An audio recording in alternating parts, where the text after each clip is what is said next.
Opinions expressed in this podcast are those of the individual guests.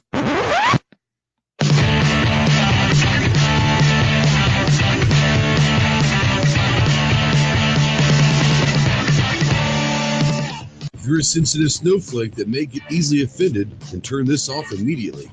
If you want to hear the real truth about the gun culture, then stick around. This is the Armed Citizen Podcast. What is going on, my Ghost Squad? Welcome to the Armed Citizen Podcast live. This is episode 106, I believe. 106, I think. We are live as always on YouTube and simulcasting as always over on gunchannels.com. If you guys haven't figured out what Gun Channels is yet, there is a link in the chat. It was built by gun owners for gun owners to have conversations just like this about 6 years ago by Gwebs. So come on over. The water's warm. We try not to bite too hard. And if you've got any questions, you're new to the firearms community, then come on over and ask any questions you want, and we will make sure that you get those answered. We've got a good one tonight. We've got some friends coming in that were all out in Phoenix, Arizona over the past weekend for the Gun Rights Policy Conference, and then AmCon that was on Friday, the previous Friday to that. So we're going to talk to them and ask about what happened. I wasn't able to make it. I had to actually work a little bit, unfortunately. But we're going to bring them in and let's talk about what happened and where we go from here and all that stuff. A lot of people that weren't able to make GRPC would probably love to hear what's going on. So let's bring them in real quick. We've got from Las Vegas, Nevada, the founder of Walk the Talk America. We got Michael Sodini. What's up, Mike? What's going on, man? Thanks for having me tonight. Oh, thanks for coming as always. And we've got from Dallas, we've got an author, an activist, all sorts of good stuff. And right now he is an iPhone aficionado right there. We've got the Pew Pew Jew himself, Yehuda Remer. What's going on? And you are unmute you real quick because I muted you. Good to be back. What's going on, Yehuda? What's going on? It's good to be back. Thank you. When did you get back? I got back late Sunday night to Dallas and jumped right back to work. There you go. And from Washington State, the feisty redhead herself from We the People, We the Female, and all that stuff. Yeah. How you doing there? Are you talked out for the weekend? What's going on, Kerry? I did lose my voice. You're kidding. Yeah, you shocked? Yeah. Actually, I lost it when I was out babysitting all the boys one night. Oh, no. But I'm good. I'm glad I got to go, and we had some good stuff. I mean, even how it goes, right? There's you always learn stuff at the events, but a lot of the really good stuff happens afterward. Sure. And we had some really great stuff happening. So. Awesome. Well, thanks for coming in. And from Texas, we have the tactical virus. Leprechaun himself, Clover. What's up, buddy? Hey, man. Good to be here. You literally came out from the car, like a few hours ago. Oh, almost. Yeah. I got in, about 4 hours ago, I guess. I rolled in. So, and almost immediately crashed for 3 of those 4 hours and then jumped on here. So like Yehuda said, back to work, right? No rest for the wicked. Yeah, I'm glad you made it home safe. Glad everyone made it back home safely. And I guess Mike, you had the shortest trip, so you got back Sunday sometime, and then you were back to work at it again as well. So yeah, I just drive down Vegas to Phoenix, not that long. So is that a few hours? Yeah, or it's not for me either, Mike. So yeah, I feel you. Yeah. Hours. All right, so let's first, before we start talking about GRPC and all of that, let's kind of talk about what it is. The Second Amendment Foundation Gun Rights Policy Conference, and it's every year. And what I like about it is every other year they switch it from basically a pro-gun state to an anti-gun state. And I like that. I like the idea of let's take the Gun Rights Policy Conference to states every other year that may not be as gun friendly as others. So this year was in Arizona and Phoenix, and obviously Arizona is a pretty gun friendly state. But they talk a little bit about everything that's going on in the community. They have on Friday, they have AmCon. We'll talk about AmCon here. We're a lot about the media side of things. And then on Saturday and Sunday, they talk a little bit of a lot of different people. They have on Friday, have AmCon. We'll talk about AmCon. Yo, how you doing? But let's talk about AmCon first. I know everyone here was at AmCon. I'm not going to really necessarily call on you guys. Just, you guys have all done this before, so just jump in. I want to talk to you guys and bring in you guys and ask you, since I wasn't there, how was AmCon this year? And for those of you that were there last year and previous years, was it any different this year? I'll go. How about this, Mike? How about this? It was my Mike, first year there. This year? It was my first year there, so it was all kind of a new game for me, and it was good. I mean, have you been there before? I'm getting some feedback Has here. anyone here been there last year? Hold on, Kerry. Has anyone here been to AmCon prior to this year before? Okay, Yehuda. So compared to years past, I know there are a lot of people that weren't necessarily happy with the way it was going a couple years ago or whatever. What kind of differences and modifications have they made to AmCon and to maybe up the game a little bit? So one thing I did like very much, I mean, this was the third year of AmCon, and I've been there all 3 years. So I've seen it grow from 30 people. Is that my mic? I don't know whose it is. I'm going to mute everybody else right now and see how it goes. How about that? Go ahead. I don't know. Is that better? Yeah, it sounds better to me. Okay, cool. Yeah, so I've been there for the last 3 years. The first year there was about 30 people, and it was kind of hard to knock out, 8 to 5 with only 30 people there. But we did it. Last year it was about 50 or 60 people, and it grew. They had some good speakers, but this year I think they really upped their game when they cut down the speakers and gave more people they chose to speak more time.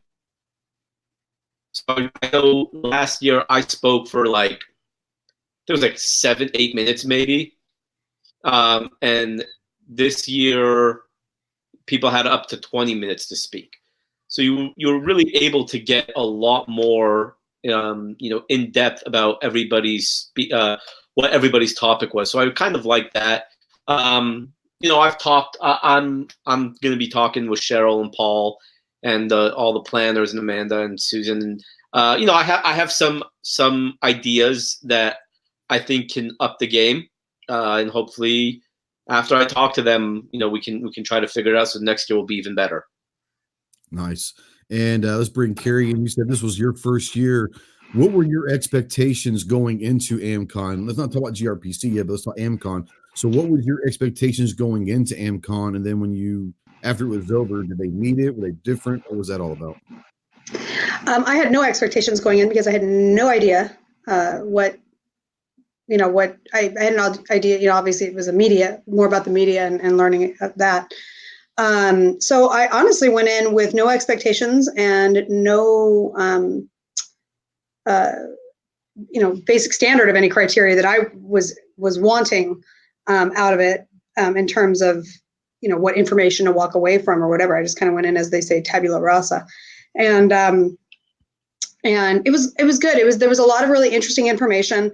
As a professional public speaker, it's sometimes challenging to watch other public speakers struggle through stuff like that.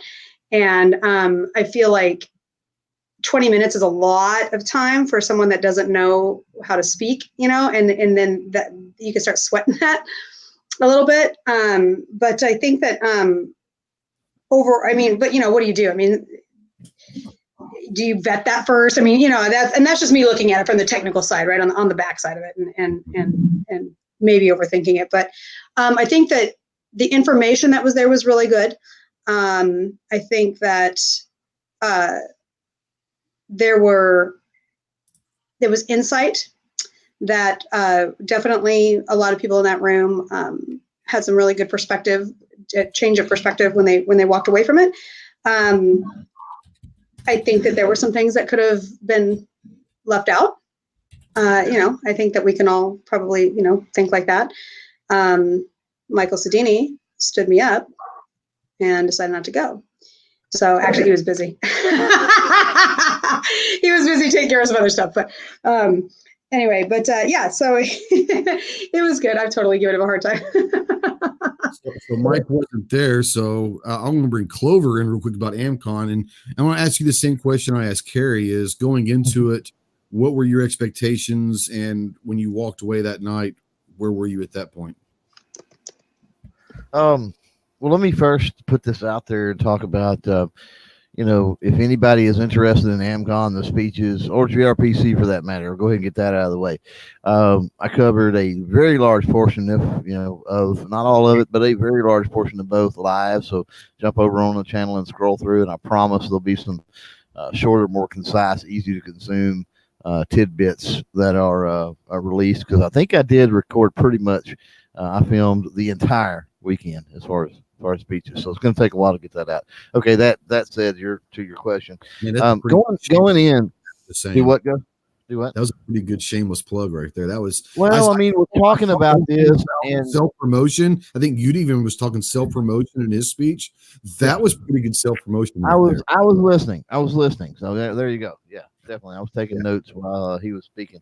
But anyway, no, I went out there to do what I do, which is cover the thing, and So as far as AmCon, as far as going in with the Thursday night nerd chats, I really went into AmCon with a mindset that it was going to be similar to those Thursday night chats. There was going to be some really nerdy talk. We were going to talk about the future of things. We were going to talk about technology.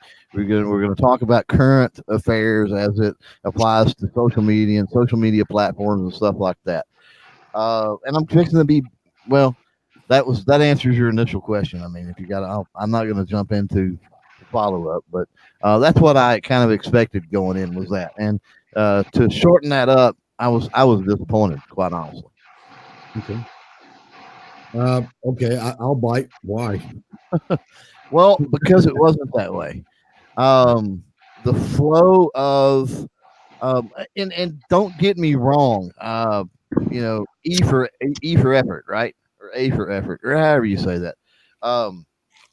But there was a couple of things that really jumped out at me. The first was the flow of the way that the presentations went. There wasn't a flow. It was just a random hodgepodge of people just kind of thrown together talking about different aspects, and it didn't raise the stakes or raise the information to a certain point, and things weren't grouped together. You'd have somebody in the first part of the day talking about something similar to somebody at the last part of the day, and then so you're like, okay, let me go through my notes. This guy earlier, this person said, don't say guy because there was plenty of women there too. This person said this. Did they say that earlier? What, and if it would have been arranged in a way like the topics of the speakers were arranged in such a way that it kind of built up to like let's say a climax or something like that. By the end of the day, the end of the session, there may have been more impact and there may have been more aha moments for those that went into this thinking, okay, I need to up my social game. I need to up my presence here, there, or yonder, wherever, whatever sector of media that might be in. I don't know. I think it just would have been a little more cohesive and easy to consume.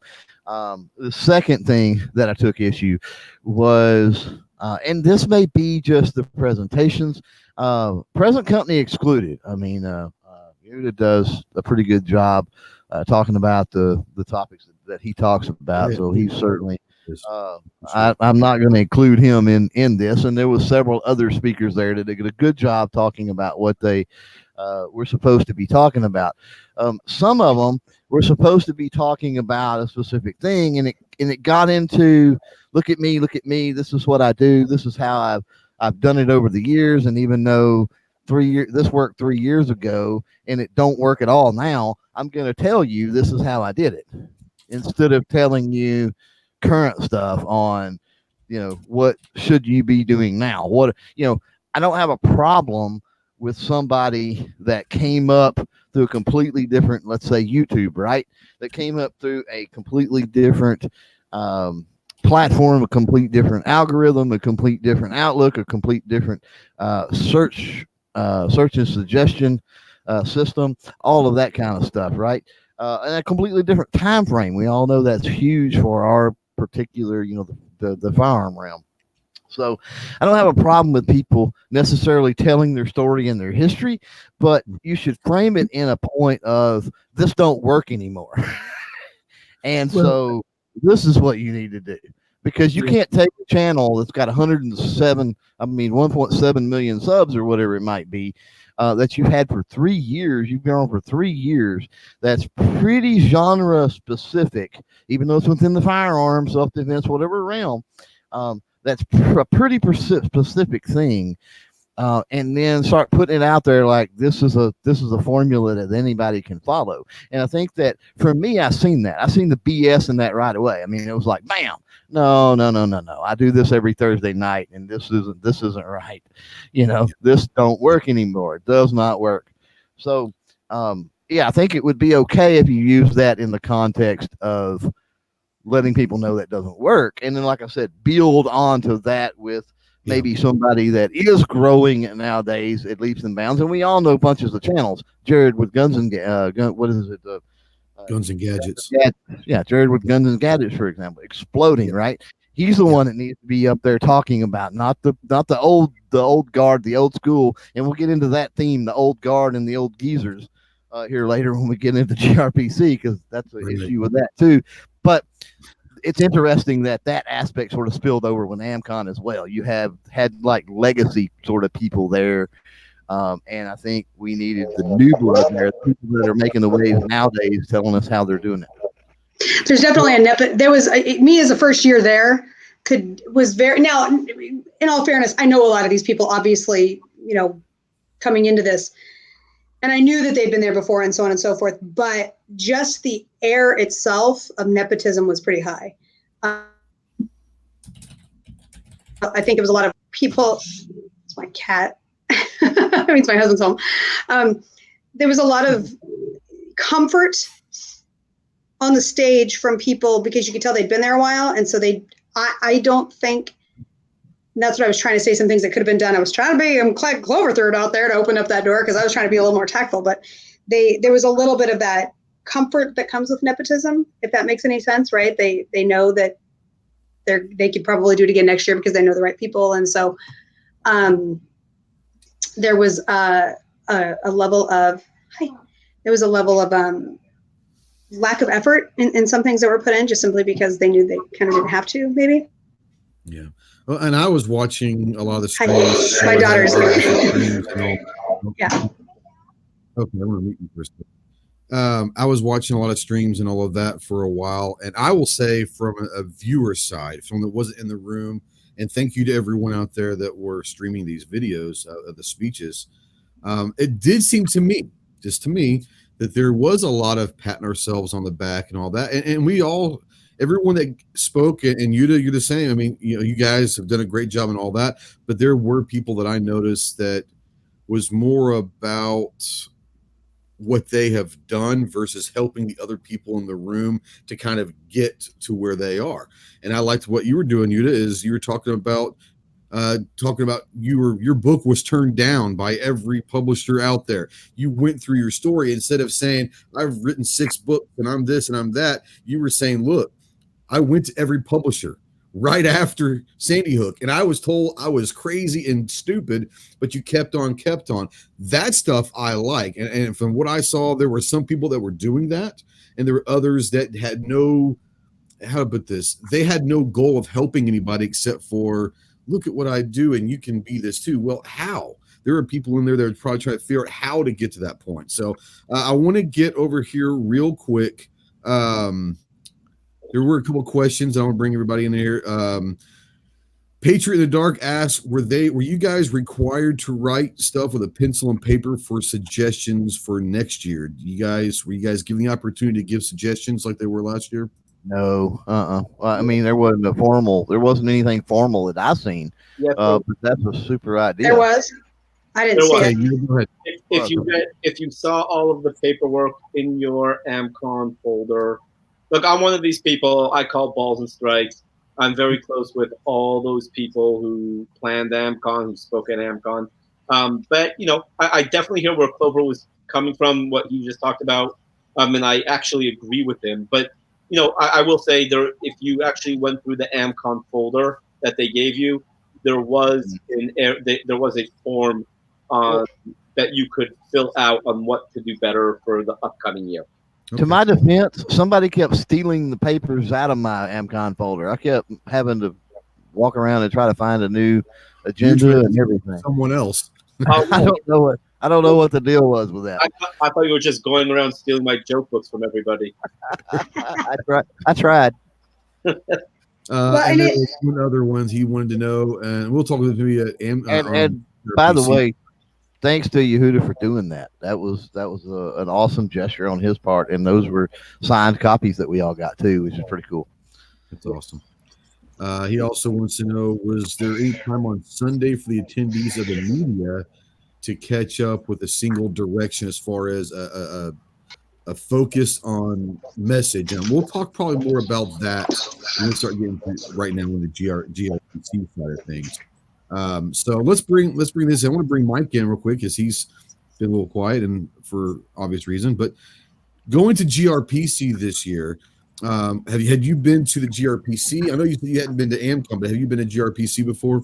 No, I'd never been. The only reason I didn't go to AmCon is because I stayed back with KD and Argo J to help them film because they were shooting that documentary. Which to me, like, if you get that opportunity to listen to KD talk, so it wasn't that I didn't want to go. It's just I stayed back with them to help them and set up everything with their lighting and everything. I interned for them. So what do they call that, the grip or something like that? Yeah, the key grip. But I had never been to one of these, so this is the very first time. I thought it was very cool. We can get to why I thought that the other part was cool. Well, I want to ask you this because you've been involved with the community and industry for such a long time. Going to the SHOT Shows and going to all the industry stuff, and then now going with a different hat on to a gun rights policies, more 2A than industry stuff. What was it like knowing from the other side of the industry stuff for all these years, going as an activist with Walk the Talk America and all the other stuff that you're doing? How much different was it than the usual get-togethers that we have in the community? I think there's a big difference. I actually talked about that a couple times with people because when you come from the industry side of things and you're used to having a booth or two booths at SHOT Show, NRA Show, NASGW Show, you're conducting most of it's business. You don't really talk about advocacy or influencing, creating content. It's a totally different vibe. Usually it's a lot about bitching about what the state of sales are when you're at an industry show. This one was more positive. Everybody seemed to get along, and there wasn't this sense of like, well, I can't tell this company how bad I'm doing, or everyone says everything's great, but everybody's hurting at the same time. So it was really different. In the past, it's always been, that's never been my thing. I always was like, Rob Pincus, go do it. Or, Rob would be the guy who's like, I got to go do this, I got to do that. And, it just wasn't really a lane that I fit into, but it was completely different as Walk Talk America. What I did learn is that there's still a lot of people that have never heard of Walk the Talk America. So, yeah. I was shocked at that, actually. I approached several people, all of which that I thought for sure should have known, like Brandon from FPC. And he was like, so that one shocked me. So that was a great connection, I think, for both of you, to make. So I was actually surprised because I found several people as I was talking to and meeting new people and things that I had never heard of Walk the Talk America. And I was just kind of blown away by that. And it's not for me, because I don't know a lot of these people and I'm new to meeting a lot of these people, but it was more or less, I was shocked that they hadn't heard Rob talk about it. Right. Right.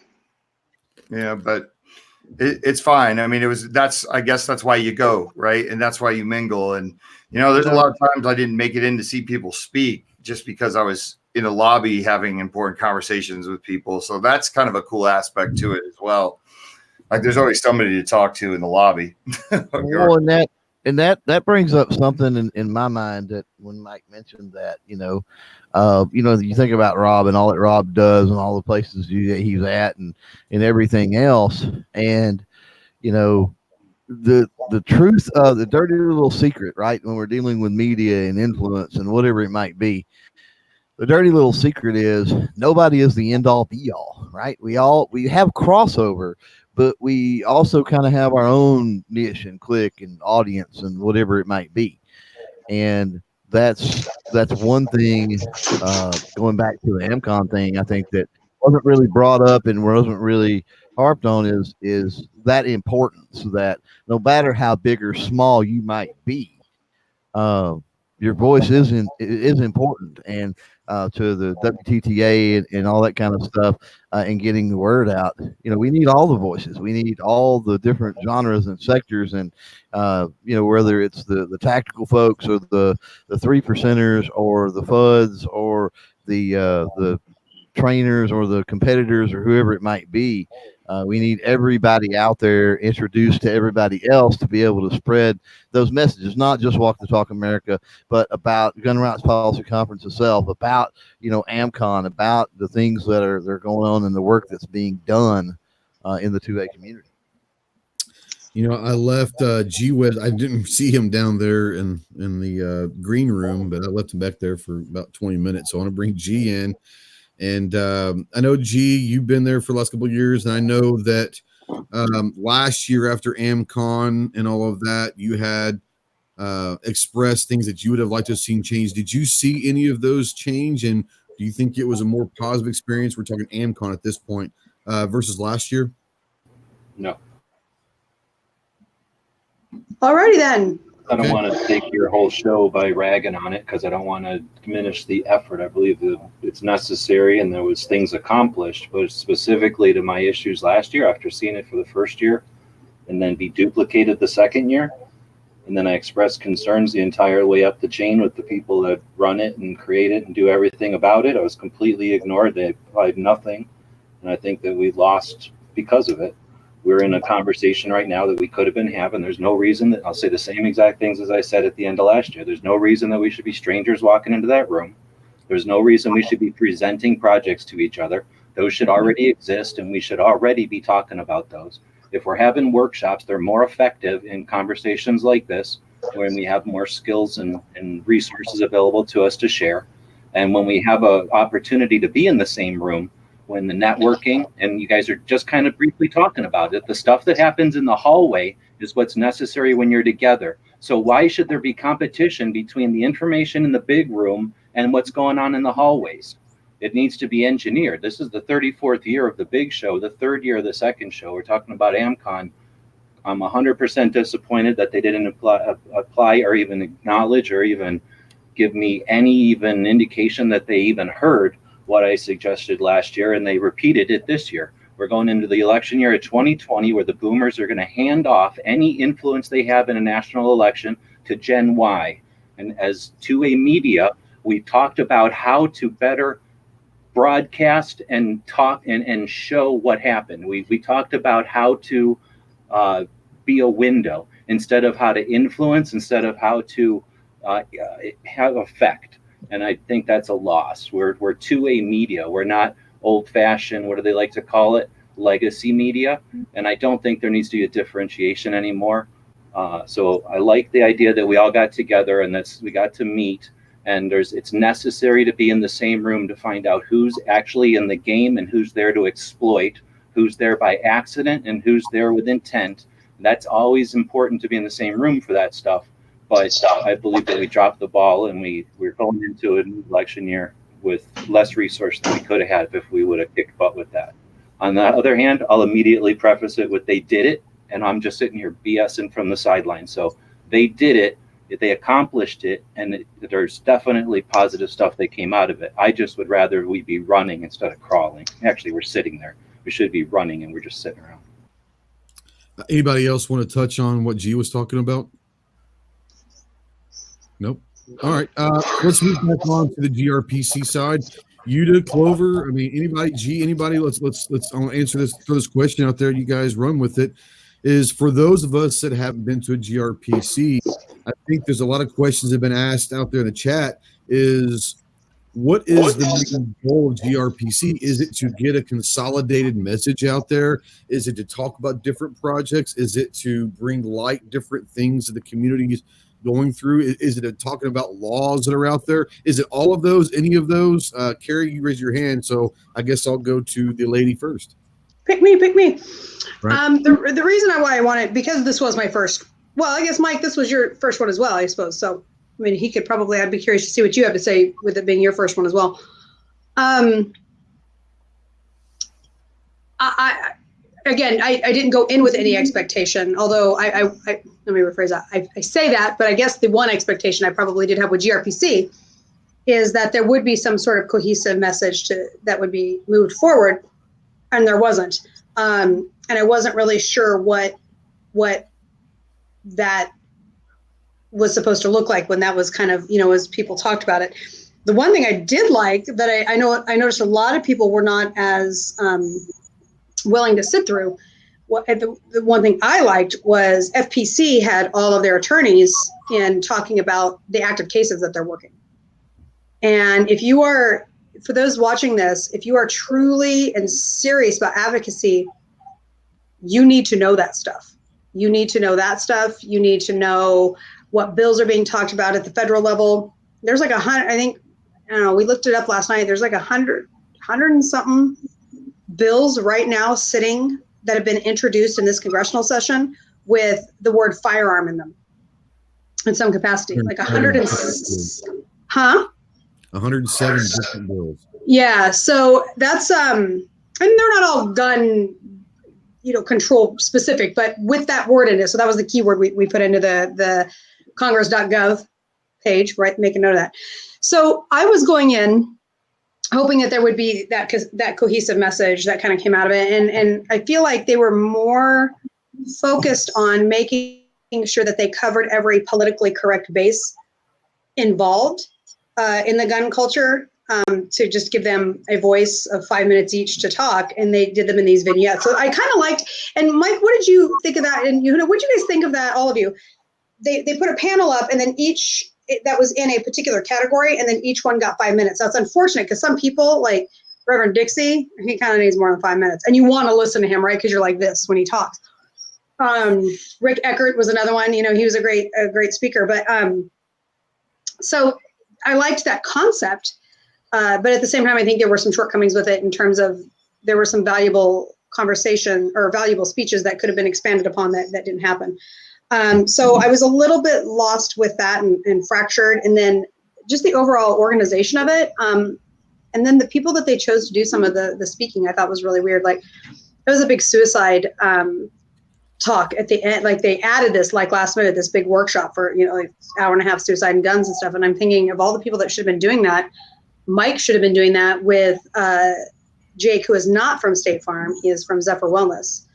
And these are the two guys that have been actively working in the gun culture, specifically, and the guy that they had up there wasn't. So I was a little disappointed to see that they could have chosen better that way. And we'll get into Trey, I would like to address, since I got tagged in this, that formal, I want to talk about that comment that was made initially. We could do it later, but of the NRA in the greeting. Yeah, we'll talk about that in a little bit, but I'd like to address that. So that's me going in the first time and seeing that the first time. As someone new coming in, I felt like they could have kept my attention better had there been a little bit more cohesiveness. And like Yehuda said with AmCon, how it was kind of, or was it Yehuda? I don't think it was Yehuda. It might have been Clover. Everything was kind of fragmented instead of having it kind of have this nice flow that it could have had. And I think they lost a lot of people because of that. Okay, so I want to bring in and ask this kind of question, everybody, was I know that they talked about some of the lawsuits and all that. And the Second Amendment Foundation, that's their cards in this game is they more worry about less about the lobby side and more about the court cases, which is phenomenal. But I think that for everyone out there, it's okay, Kerry. It's all good. What I want to talk about now is once everybody was in there, what was the vibe? I heard upwards of 1,000 people, and I know that I heard that that's a lot bigger than in the last few years, at least. But $1,000 people in a room. What was the energy like? Mike, Clover, Yehuda, G, anyone? Was there a good vibe, a 2A vibe? I think if you're looking at the energy and the vibe, I think the energy and the vibe was really good. And that's what you want. But, we can always, G mentioned this earlier, we can always sit back and Monday morning quarterback and all that good kind of stuff, right? At the end of the day, I don't know what whose role, but I mean, everybody else was pretty much, first year or whatever. And so we didn't have really a lot of input in it or nothing like that. So, like Gwebs said, they did it, and that's good. It's in the books. And then, the vibe was awesome, and the networking opportunities and the conversations in the hallways and a lot of the other stuff. But, as far as what Kerry said, that's one thing that aggravated me is, and I don't know, maybe it's necessary. Maybe it needs to be drawn out over more days. Maybe it needs to be divvied up into different sections, maybe going on at the same time, and you go to whichever one tickles your fancy, so to speak. I don't know, but what aggravated me was like Kerry said, some of the speakers they only got like 5 minutes, and it's like, oh, really? And I guess that's enough for them to kind of get people excited, and then maybe people can follow up in the hallways and network and do stuff like that. And I think probably that's a lot of what actually did happen. But there wasn't any type of Q&A. It was very fast paced from a media standpoint and trying to cover it. Golly, it was very fast paced. And I mean, they was kind of rushing people through, and we got a time we have to stick to. Totally understand with that amount of people and speaking and stuff like that. But from a media standpoint, that really makes it hard. And so, I mean, for transition time and stuff like that. And it's not like I need a ton of time to kill this camera, retitle this live stream, put it up, whatever, get it started. I mean, a minute or two in between. But I mean, it was literally seconds a lot of times between some of the speakers and panels. And that really hurt on the live stream front. Now, Polite Society Podcast, of course, was pretty much streaming the entire thing on Facebook. Right. And while I think that is beneficial, and they certainly have their viewership there and people that were watching, it's that later on, that's not going to be nearly as consumable or easy to find if you're just throwing the entire thing out there. And by later on, I mean, obviously, I got a lot of content that needs to be produced and stuff like that. I'm sure they're going to probably take that podcasting, the stuff that they did, and do the same thing, break it down later on. But over the weekend, while people are hyping this and talking about being there and going live and doing Instagram posts, and the public out there is seeing this, and then they go looking for that, and what do they see? They see an 8-hour live stream, they see an hour live stream, a 2-hour live stream, a 30-minute live stream, and you don't really have time to set everything up in a way where it makes it easy for them to find the things that's out there media wise, current, things that is relevant to them, that they're interested in, that excites them, that sort of thing. Because not everybody's going to geek out to the point that they want to see the entirety of GRPC. Sure. And I want to bring you in real quick, and you've been going this for a little while. And I know that you said that you have access to the AmCon side, but do you have access to the powers that be that discuss how GRPC is run? And I like the kind of pod concept of, hey, we're going to have this going on from 8 a.m. till 5 p.m, and we're going to have a pod over here talking about court cases, a pod over here talking about, and then have 5 or 6 different pods, and people can jump in and out and around and have more of a concise audience that's there for a specific reason. Has that ever been brought up to your knowledge? So I can't tell you for sure. Do I have access to the people that plan GRPC? Yes, I do. There's no question about that. But do I have access to how it's planned? I don't. I am more than happy to relay any messages. I know personally for me, I've been speaking at AmCon for the last GRPC for the last 3 years. I speak at 9:15, 9:30 in the morning. Then the rest of the day for me, they have some great speakers there. But here's the thing. For people who are QA advocates like all 6 of us here, to hear what everyone else is saying is nothing we don't know already. Sure, absolutely, yeah.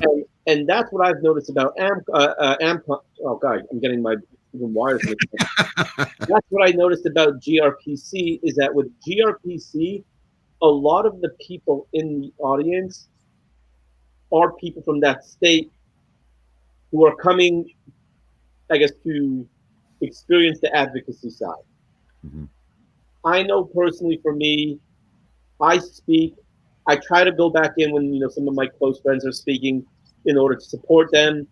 But I know, me, Kerry, and Michael. I mean, we had a freaking amazing conversation towards the end of AmCon, towards the end of GRPC, and I mean, I already have my next book in the works that I discussed with Kerry and Michael, and that wouldn't happen in GRPC itself, in the actual speeches.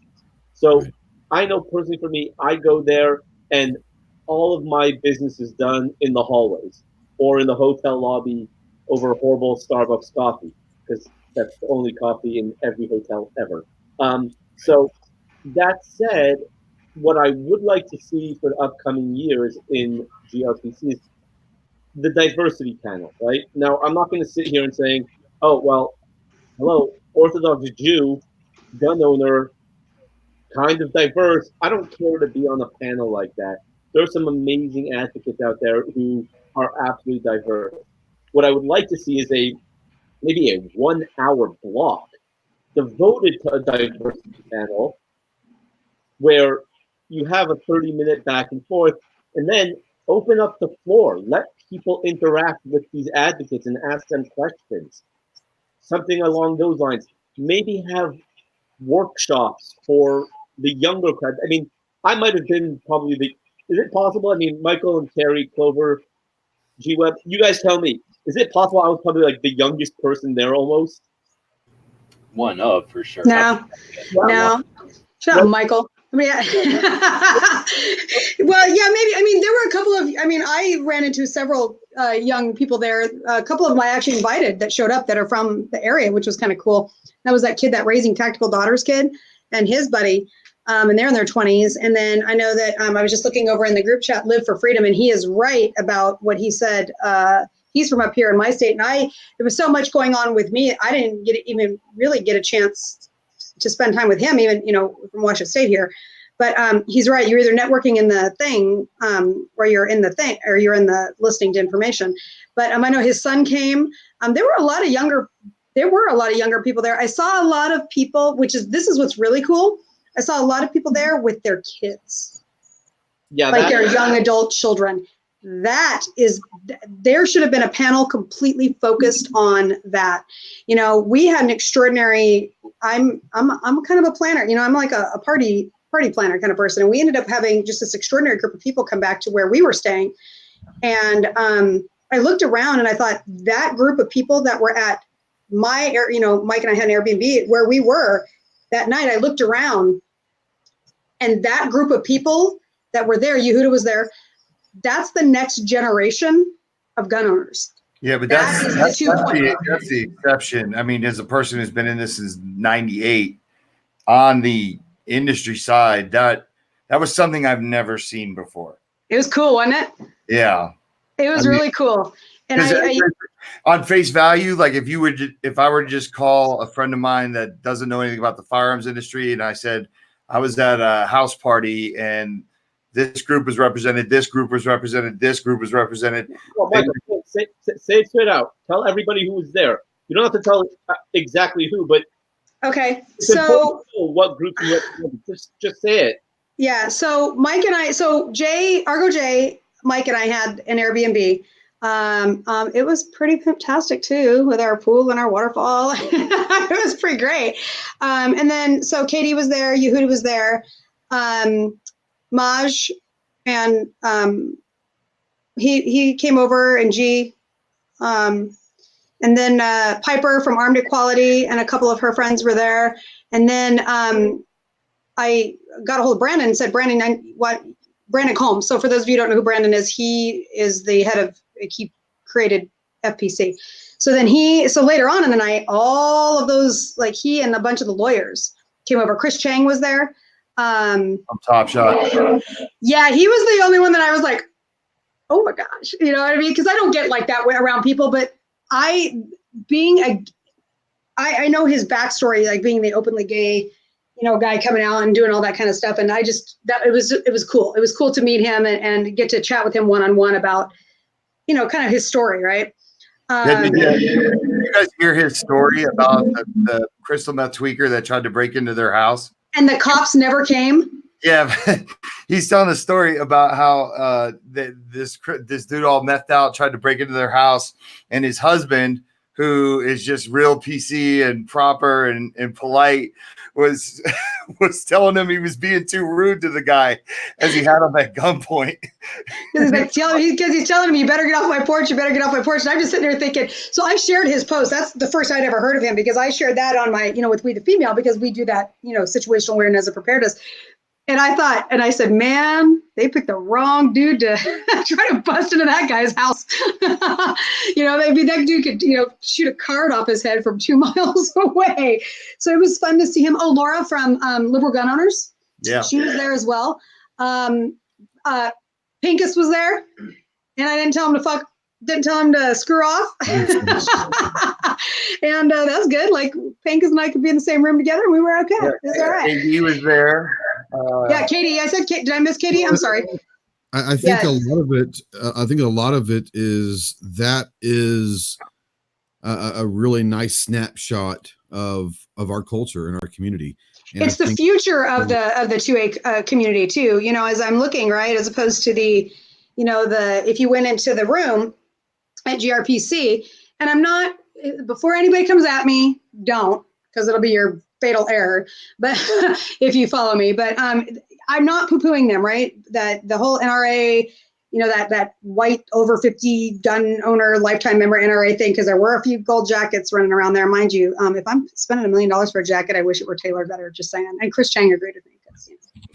Anyway, but so I'm not poo-pooing that, but it's to see the difference between when I walked into the room at GRPC and I saw that, which was primary. I mean, there were other people there, but for the most part, the biggest demographic was that common think kind of group. And then to be at our house that night and to see that difference was it was extraordinary. And so the ideas and the thoughts and the way everything was, the ideas were being exchanged was really cool. And that's when you start getting into seeing some serious planning and things moving forward. And, like a couple days before that, like Mike, Jay and I had the opportunity, because we had that place to just sit and talk and like cultivate ideas and come up with some cool things that you'll see coming. And same thing with Yehuda. And that's where the real thing of these groups come. What I would like to see in the future is a way to there's got to be a way to do it. I just refuse to accept that there's not, but there has to be a way to create that on a larger scale. There absolutely has to be. Yeah. Ghost. So let's see. What is Mad Sexy? The late night cracker. To that point, there were so many people that were there on their own dime. That's one of the things that I was a little impressed with. How many people actually, I think I overheard Top Shot Chris saying that he has a day job, and he does everything. He does everything out of his pocket. So there's a lot of people there that so the support, any support that anyone's gotten, I think is greatly appreciated. But there's a lot of people that just go into their own pocket to get out there. Yeah. I want to send a quick shout out to Mandatory Kerry. Thank you for the super chat. It says, hey, I made it. And yeah, I was following some of the stuff that you guys are putting out. Revolutionary Hippies is out there. What's up going on? What's going on? I would, I wasn't able to make it. I have to work, Kerry, and I work 70 hours a week, so I have to pay a mortgage. So I'm not going to feel guilty about that. I think I do enough as it is. Hookers and blow. That being said, is I know that Clover was going, and I helped Clover. I mean, I didn't help him. I gave him like $20. It's not even paying for a gallon of gas, but it was important for me to know that even though I wasn't going to go, I think there are a lot of people in that boat that either couldn't afford or just couldn't time-wise go. I think it is important because in that sense, it almost allows them to feel that they're supporting this journey. And I think that that's what the whole thing about the GRPC is for me, is it's not about the industry, and it is not about anything but 2A. And there are a lot of people in our culture that are not 2A. They're pro-gun, but they're not 2A people. And I think that it takes a special person to take from time out of their lives, money and all that, to go to a place that seemingly on the surface, now obviously the lobby and the back rooms and the conversations at night are wonderful to collab, but seemingly on the surface, for a media person who does content for the 2A culture, there's not a huge upside. You don't go there to like SHOT Show where you're doing booth reviews or NRA or anything like that. There's seemingly really no upside to going and creating a bunch of content there. So I'm liking what I'm hearing, that unfortunately maybe these sessions, breakout sessions that are in the hallways or whatever, that are really impacting what people are doing is phenomenal. I wish maybe they could do something with GRPC itself. Is, hey, we're going to go do an hour with this group, and then we're going to give everybody 30 minutes to go out into the lobby, and everyone go out and maybe do some collaboration, and then come back, do another hour, hour and a half, give another half an hour to go out into the lobby so that people might have, and I don't know, is that something that you guys think would work? I know that, G, you've been going there for a while, and I know that you love doing the collab talk, but is that something that is, I think it's equally as important as the message that SAF is putting out there, but getting all these people into one place. And I know you're a big proponent of, let's do this every month. And I know what Kerry was saying, we do it more bigger, but G, you've been saying for a while, let's do something like GRPC every month. So what do you think how do we do that? No, I tried to. Okay. I can hear you. I didn't know. I don't want to interrupt anybody if they were going to. I think I love the concept of every month, because I'm big on it, particularly for me, I'm big on the legislative side of things and keeping up with that. And because things like that, I'm sorry, I didn't know you were talking. I've got you. You're looking muted to me over here. So I'm sorry. Go ahead. Go ahead, G. You got to unmute quick. So I was over there blabbing on the text chat on different tab. So yeah. So right. No, go ahead. Well, I was going to ask you, and I said, you're a big proponent of trying to do something every month, and we have Every Second Matters. Right. Yeah, I was just trying not to interrupt here. So yeah. Oh, yeah, no, go ahead. I was going to bring you in on that one. Go ahead. There is no way. The answer is there's no way. I've been trying to do it for 2 years. If there is a way, I don't know how to do it. Everybody's got their own thing. As Jeff Knox will tell you, everybody knows exactly the answer. Everybody knows how to solve 2A. Everybody in that room had their own answer to solve 2A, and they're 100% right. And I don't think they're wrong. So that's one of the problems, is we're a bunch of individualists. Nicole Stollard had one of the best, if not the best speech, right? Everybody's saying that. It's herding cats. The other side is herding cattle. Cattle wail on the cats. And then I'd forget how it transitioned into the awesome, we're going to turn into packs of lions because we're going to adapt and they're going to overcome. And then eventually we'll be feasted on the roast beef or whatever she said. So I love that analogy. Right now, we're in a situation where you cannot You can lead a horse to water, but we can't even lead them to water. We can create some water holes and we can go drink there. And that's what I suggest we do. So I don't know where we're going to go with this because we've been going for a while and I haven't had a chance to jump in too much, but this kind of stuff that they're talking about at the Airbnb, the kind of stuff they're talking about, the meeting at the Airbnb, that can be, and AmCon can be, and they don't need to be exclusive, right? They don't have to be mutually exclusive. The new can do, and the old can continue, and all the exploiters and all the people that we're frustrated with, all the people that did not show up, all the gun people who aren't 2A people, will jump on board. As soon as y'all get the ball rolling, they'll see that there's momentum there and they'll come along. So the long answer is you can't make anybody do nothing. I've tried to incentivize it. I've tried to offer assistance. I haven't been able to do it. I'm not the perfect one to do it by any means.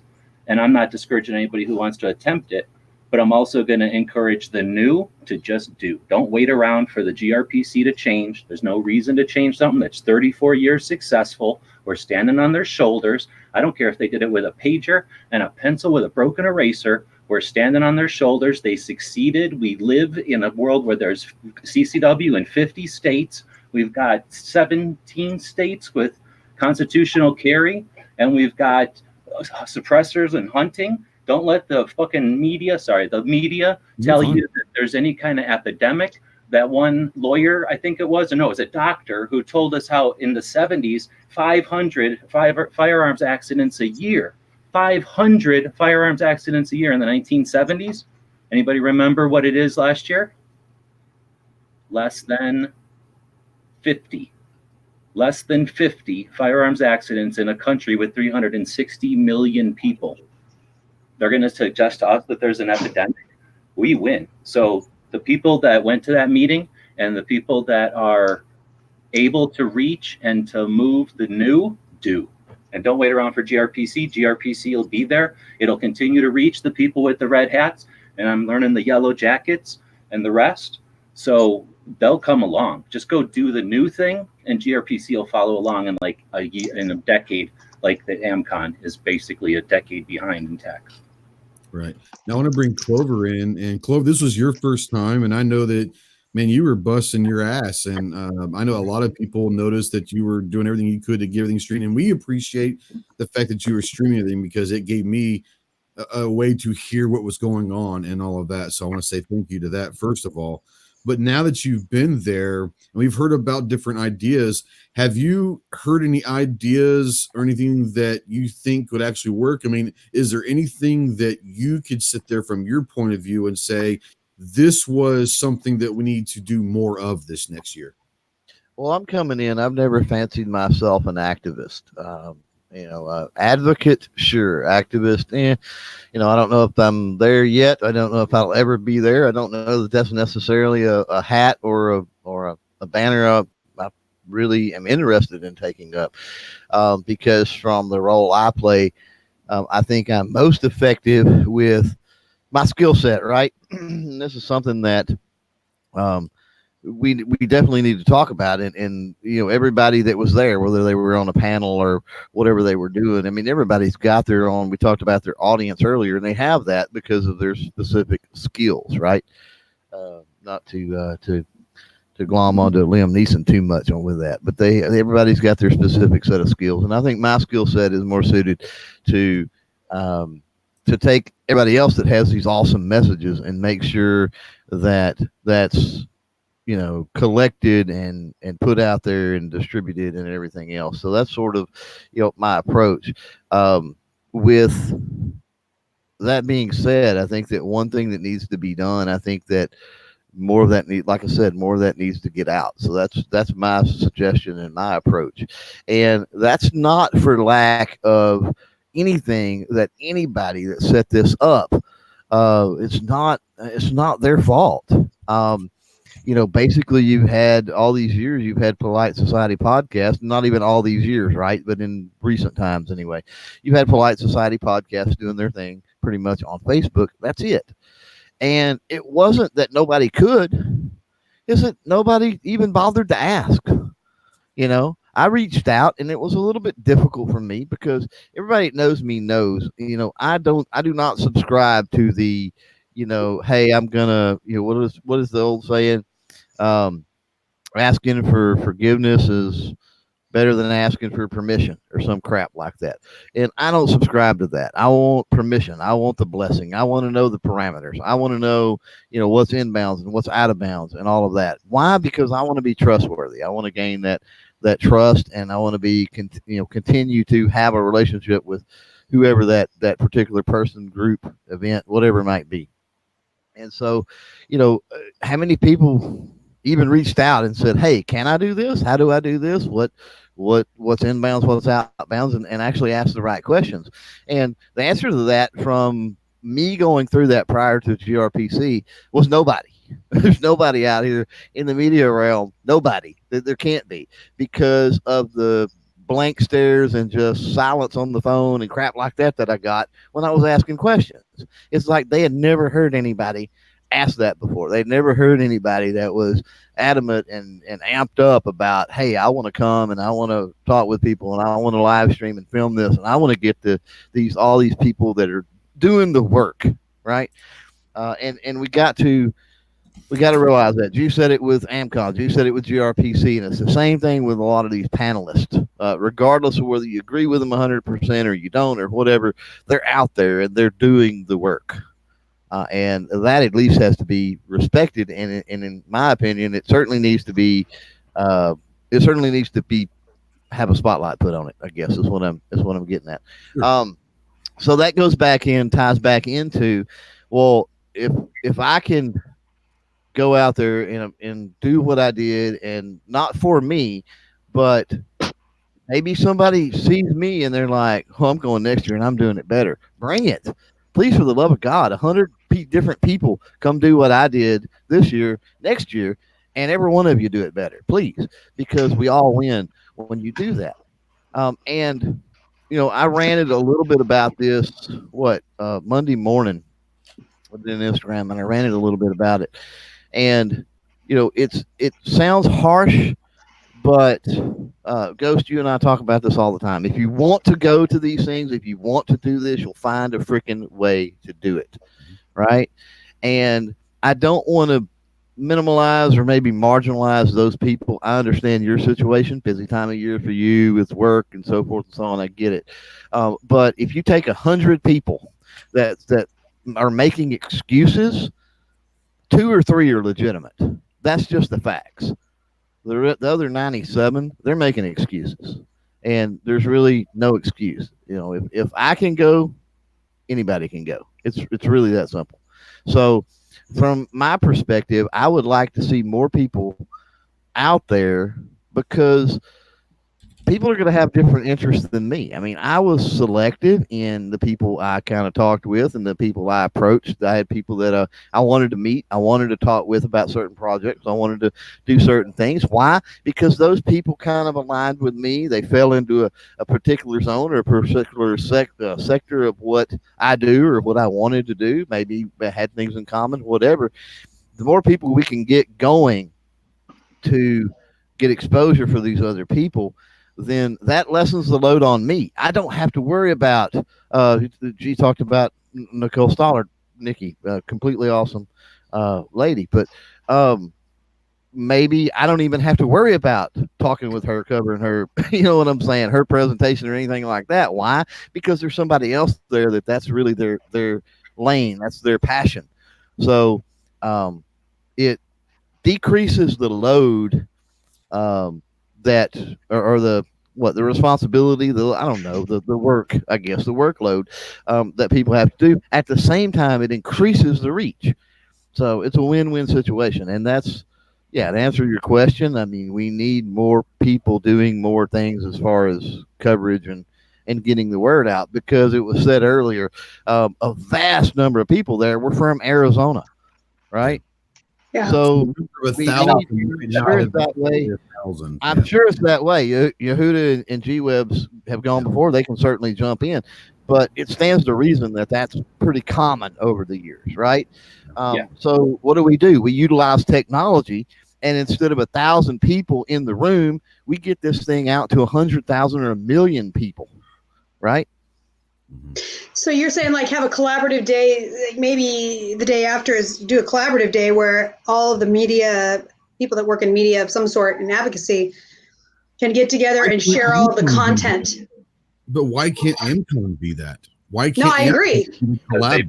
That's not. I've already asked them that, and they told me that that's not the goal of AMCON. Their goal is not to create a force that has a direction, but instead to be a workshop and a networking facilitator. Well, then I agree with Kerry. We do it in what Gwebs said. There's nothing stopping us from doing our own thing, right? Just doing it, doing our own the day after. And maybe that's the Airbnb retreat, right? Like that, maybe that's the retreat afterward, right? Where everybody gets together and, we sing Clover to cover the, the whatever, you know what I mean? The foods, whatever. And you send somebody else to cover the trans, and then you send so-and-so, right? Or whatever, the diversity group or whatever. And then everybody comes together and he's got this video, I have this video, we all share it and those things so that we're, as G and I have talked about this, Mike and I have talked about this, Mike and I have been really talking about this a lot with Yehuda, is how do we move forward, that unified piece. And that would be a really good way to do it, would be to add that piece in. Another thing that's interesting to me, and I know G and I have talked about this before, is I am blown away that whether it's through willful ignorance or just the naivete, how many people do not know about GRPC? Mm-hmm. Well, we're talking about all. Wait a minute. Are you talking about individuals that decided? Are we talking about individuals who decided not to show up, or are we talking about things like the NSSF that puts their marketing meeting on the exact same weekend? Or are we talking about the Republican CTAC that puts their event in the same town on the same weekend? Yeah, the TPUSA that did was the influencer. Yeah, like the whatever. Republican Butt Kissing Association or whatever it is. Yeah. Yeah, the NSSF does their CMO conference, which I attended last year. That's where I was because I was in that side of the industry. That's all the chief marketing guys, chief marketing officers of those large companies. Yeah, like the industry's marketing machine is, instead of efforting for Second Amendment or offering insight or lecturing at AmCon with their insight and their actual hands-on knowledge of not what we accidentally stumbled into by exploiting violence, but instead what we managed to sell, based on knowledge of the industry and people's, habits and stuff, like get that kind of insight. Come on, what is NSSF like not aware of the thing that's been going on for 34 years since they're like the third largest, the third, they've only been around, the only entities that have been around longer than Allen started, CCRB or whatever in 1971 is NSSF for a few years earlier. Like, how can they not be aware of something that's been going on since 1985? Real quick, I challenged them on Instagram about that, and they told me that technically someone could leave the little isolated town of, whatever rich place, Georgia, where they send people off and offer them like a, the hand job weekend. They could technically get on an airplane and get to GRPC. They're going to miss AmCon. They're not going to be able to offer any insight to the media, but they can get there for GRPC. How many of them did? 0, I would suspect. But sorry, I interrupted Kerry. She was saying the people that didn't show up. I was trying to be a dick. But were you talking about the people, or were you talking about those industries? No, I'm talking about both. I mean, really. I mean, overall, right? I mean, how many? We see that all the time, right? I mean, we could talk that into the ground and back in circles around again. We all sit here and have that conversation. I think anybody who is watching Trey's this podcast, you're probably people that have watched it with some semblance of regularity, and this is the same song, right? I mean, we're singing the same song, and what it really comes down to is, in fact, I was just getting ready to do, I got distracted, so I'm gonna do it after not a live, but do a video about this, where I posted something a while back about this guy that basically called me a liar about being a DV victim, and that it'd be pointless for me to have a gun, and it was just a troll, but all the comments about, oh, you're being effective. And I said, well, how effective am I being when, this kind of post, you may pay attention to this one, but the gun meme, the funny gun meme gets 400 likes, and the shit that matters is getting 100. You know what I mean? But then you turn around and tell me that you want to be involved. Well, go to GRPC. It's free. It is it's not like you have to buy a ticket to get into it, you know. And you don't even have to do that. Whoa, where's the echo coming from? It's Carrie, when we transition from Carrie, it picks up for a second, and then it's fine. It goes away, so you're good. Okay, that was weird. It sounded like I was the devil or something. Well, yeah, it's debatable. I know. I get you. Anyway, yeah. As far as rank and file, as far as general public, if you have the means to come and everything, it's a great place. I will say this, to recharge your 2A batteries and all of that good kind of stuff. But we've got a logistical issue. If it gets ramped to the point and public is attending, that it's on par with it's tens of thousands, even thousands of let alone tens of thousands of people showing up, then there's potentially a logistical issue. There's a funding issue. There's some other aspects to that. A safer approach to build on, I think. Encourage those that influence, that create content, that can report, that are a part of the new media, I guess. Encourage that, and then, like I said, through having one additional person there, you reach thousands of people out there in the public. But make sure that it's aware. But there is something that the people out there, they need to know what's going on, and they need to know what's going on so that they can support those liaisons, right? Those people that are bringing it to them, or whether it's live feed or interviews or whatever, podcast by proxy. And support is not just money. This is one thing. Every time I went live, I figured out, okay, well, I can get on a different account, and while I'm streaming that live, I can engage with the people watching. And Ghost jumped in several times. He knew I was doing that. I can engage with the people in the stream while that's going on. And every single time, multiple times in those streams, I was like, guys, share this, and you don't realize out there, I get it. You're like, oh, well, I can't drop $1 or $20 or $100 or do this or do that. I get you, but you can't click a share button for the 2A for this big event. Help get the word out. I'm sorry. I'm on you guys keep skipping, so Hey, hold on a second. I've got something that has been waiting for a while. A fellow Marine brother of mine, Patriot in the Dark up there, asked me to say hello to his knucklehead Meg. And I don't know if they're still watching. I hope they are. If you're out there, what's up, sister? Meg, thanks for watching. And be wary of Patriot in the Dark. Just be very wary of him. Real quick, I also want to talk about this. I'll come back to you, Kerry, in a second. Kind of goes into what we're saying. And we've had people out there asking about trying to get all the different communities together on a podcast and all the different organizations on a podcast. And I mean, these organizations have been around for forever. And don't think that the NRA and the GOA and the SAF and the FPC and all these other groups, don't ever think that they don't have correspondence with each other, but it's not going to be publicly. Let's just be real. They all are in it, including the NRA, are in it for the fight. They all just bring different things. Now, they need to clean up some of their houses, but I think that they're all in it for the right reason. They all have different things, but to get them all on a podcast, I don't foresee that ever happening. Having Alan Gottlieb and Wayne LaPierre and Eric Pratt. I don't see those three getting on a podcast. That's just me. I might be wrong. I don't see it happening. And someone also mentioned, I want to get back to these also, as someone mentioned much earlier, but they were talking about, wouldn't it be better if some of the big entities and the big media personalities in the YouTube world or whatever got behind the GRPC? I don't think so.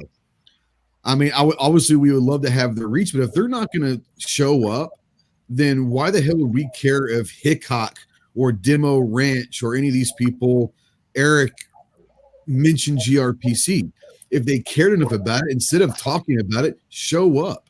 Do what Clover did. Imagine, no offense to Clover, and I love you, brother, but imagine if Eric was in the room or Demo Ranch with a 7.1 million subscribers was doing a live stream of the GRPC. Right. Imagine the reach that the GRPC has, but they don't want to do that. I would rather have people that are serious about the 2A. This is just my opinion. I would rather have more people that are serious about making a difference and being part of the solution in there than just having celebrity people taking photo ops. Because you know what? You can do that at NRAM. You can do that at SHOT. You can do that at Eric Shoot. You can do that anytime you want.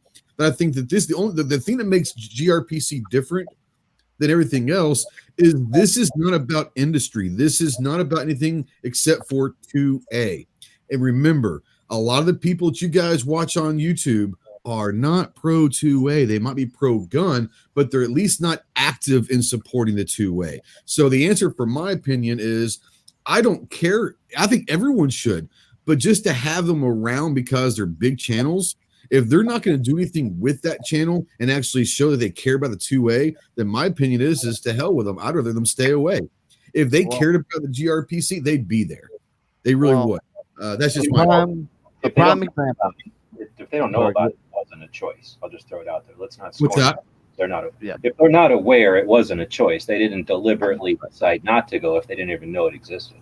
Right. Well, sure. What I'm saying is, they're saying is, would it be better to get some of these out there to get more? Not if they're just out there for a photo op. Then I don't think that is what we need. If they're going to be out there, if they want to be there, fantastic. But I don't want them just to make it more, get hello.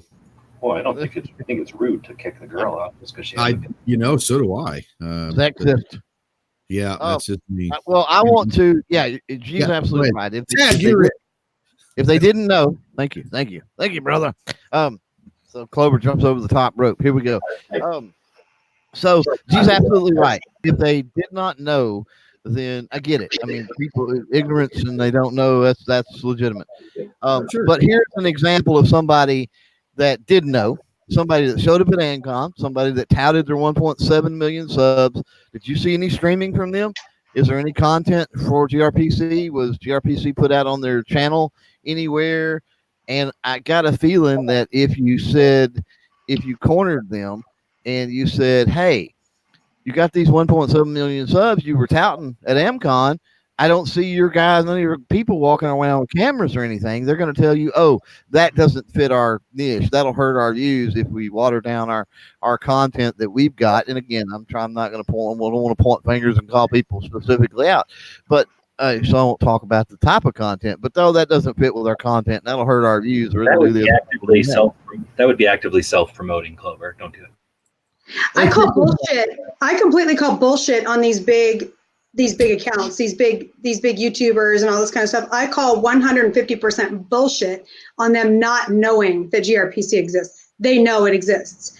Those are the individuals that pull the I don't want to get into the politics card. I don't want to get into this. And sad as it is, the 2A Constitution, all that isn't supposed to be a political document, but at the same time, it has been made one. And you by just virtue of being in that industry and wanting to do that, you have put yourself in a position that you have become political by putting out content that is gun related. Bottom line, whether you wanted to or not. So for them to sit there for somebody with 2 million subscribers, 5 million subscribers or whatever, to tell me that they don't know that GRPC exists, I'm calling bullshit. Absolute bullshit. Now, whether the reason that they choose not to show up or whatever, because they don't want to be political, they don't want to get into it, they just like shooting. They don't want to, they just want to play with guns. That's cool. Just own your shit. And don't give me any bullshit about why it is that you think that, or that you don't know that it's there, because you know it's there. Don't give me that crap. I'm not giving it. I refuse to allow those individuals off the hook to play stupid. And I want to bring up a couple things. I don't disagree with that at all, except that if they literally, after what Kerry just said, if that is the case, that they're still literally oblivious, like how are they really into guns, right? That's true. I've been getting like Pincus is blowing my phone up with texts, and I appreciate that because he does want to bring it up, and I am going to bring it up. It's about the 2A rally, November 2nd in Washington, D.C. I was working on it, Rob. I just put a link out there. Please go to secondamendmentrally.com. I just put the link out there. Register there for the rally. Also follow and share at 2A Rally on Instagram or Rally for Your 2A Rights on Facebook.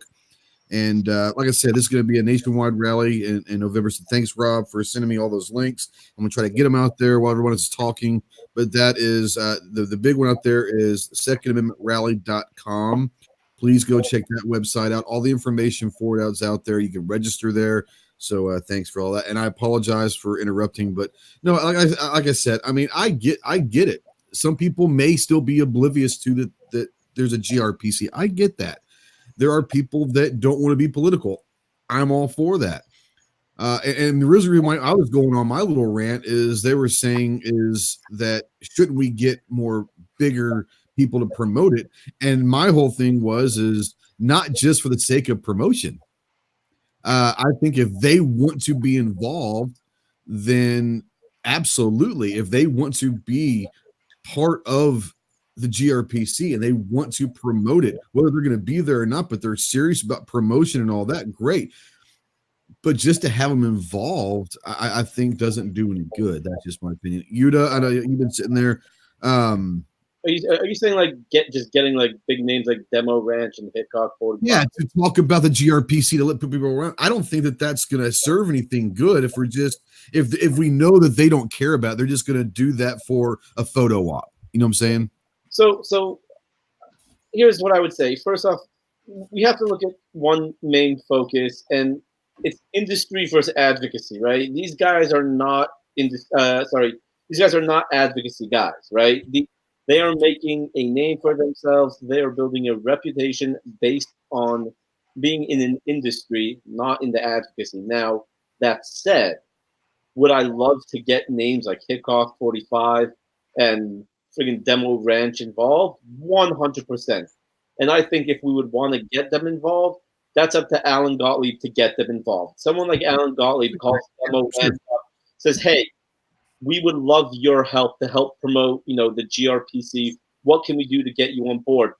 Even if Demo Ranch, I'll tell you this, if Demo Ranch, next year's in Orlando, if Demo Ranch goes for a photo op to the GRPC but promotes the GRPC, I can tell you right now, next year in Orlando will be not only the biggest GRPC ever, but you will get 200 to 300 more young 2A advocates or 2A people who love Demo Ranch just to come for a photo op. And if that's where you need to start growing even bigger, to get the word out, then yeah, I mean, why do companies all over the world use supermodels and celebrities as spokespeople? Well, to get people to come buy their product. If GRPC wants people to buy their product, maybe they need to think about getting big names, even if it's just for a photo op. Maybe they need to get big names. But, to call out people like Demo Ranch and Hitchcock for saying, hey, to have them there just for a photo op won't necessarily be a good thing. I think it's the opposite. I think having them there will bring in fresh blood. And even if it doesn't bring in fresh blood, like you said, if Demo Ranch, I don't even know how many gazillion subscribers he has, right? I don't know. But if he says, hey, guys. I'm not one of them, so I don't know. Exactly. I'm saying if he says on one of his shows, or if he makes a 15 to 30-second clip saying, hey, guys, look, Gun Rights Policy Conference, Orlando, it's an important thing for all 2A advocates. I think you should go. I'm going to try to go. I might not be able to, blah, blah, blah. Use it. There's no such thing as bad press. Okay. Well, I'm going to play devil's advocate here. And I want to ask a question to not just you, Yehuda, but the whole panel. Playing devil's advocate. If Alan Gottlieb gets on the phone and talks with Matt at Demo Ranch and say, we'd love to get you involved. We want to utilize your 10 million, whatever it is, reach to get more young people or more people to the GRPC, at least get them aware. And let's say your model is correct. Let's say it brings in 25% growth just because he's going to be there. Let me ask this, not just you, and I'm not disagreeing. I'm just saying devil's advocate. Is that the kind of people that you want at the GRPC? They are going to care less about the collaboration. They're going to care less about sitting in and listening to about what lawsuits are out there and talking Second Amendment. Are they're literally just there for a photo op? Is that really helping the GRPC? Because numbers really don't mean anything in this case because they're not charging. So it's not giving them more of a budget. If people are going to show up and now you have 1,200 show up, but that extra 200 that was not there this year is literally there sitting in the lobby to get a picture with Demo and then leaving. I'm not going to say once again. I don't know. I don't know the answer to that. So let me ask you. Let's start off by answering the original question that we asked. How do you get GRPC out there? How do you get them out there? Okay, kids. I'm 35, right? I'm technically a millennial. Yeah. Look, you know what? Come on, don't hold me to it. All right. No, that said, how do you get people to interact? How do you get the younger generation, who will be the future of the 2A, to get involved? Is it going to happen overnight? I think we can all agree that it won't. But if you can start getting young gun owners involved, right? I talked to Di Muller this weekend about it, Diana Muller about it. I was saying, how come you don't see, people in the competition shooting world, defending the Second Amendment? And she didn't really have an answer so much. And it's the same thing as bringing people to an event. If you want to use somebody to grow a business, you're right. It's not going to happen overnight. It might take 2 or 3, 4, 5 years. But when people realize that, oh, look, let's start paying attention more. People like Matt from Demo Ranch is there. He's putting his support behind it. Let's check them out. Let's see what they're doing. If that even turns out to be, hey, we're not going to go to GRPC, but hell, the 2AF, we'll give them $100. There you go. That's how you're going to build. That's how you're going to grow. Well, there's also an element, and there's something else I want to get into here, but there's also an element of optics, right, with that. So, I mean, if you get, 2,000 people, whether they show up, whether they stay for the whole thing or not, but, you get 2,000 people, let's say, to register. You get 5,000 people, let's say, to register, right? And then you have a situation where, from an optics standpoint, the outside world looking in is not going to know why those people are there necessarily, right? So it's kind of like bussing people in for a rally. You know what I mean? It's like, oh, look at this big, huge rally going on for whatever leftist cause it might be. Well, okay, 90% of those people were bussed in and paid, but the optics, until you figure out the ulterior motive, the optics look good. You just don't be dishonest, right? When you do something like that. But I think the big creators, whatever, influencers, I think to an extent, I think we rag on them a little bit too much. And G has pointed this out, and I totally agree. He had made a statement, and G can jump in when I'm done here and talk more about it if he wants. But that the audience out there, the viewers out there, they're a lot of times we tend to treat them like they're stupid in a way, and they're not stupid. Everybody can be ignorant. Everybody on this panel is ignorant of one thing or another. There's nothing wrong with that. People can learn. You can overcome ignorance, but the vast majority of those out there are not stupid. And so you've got to understand that they're also finicky. So when you've got a big Matt and Demo Matt, Hickok, those people, they didn't really get to where they got because they didn't have a plan, right?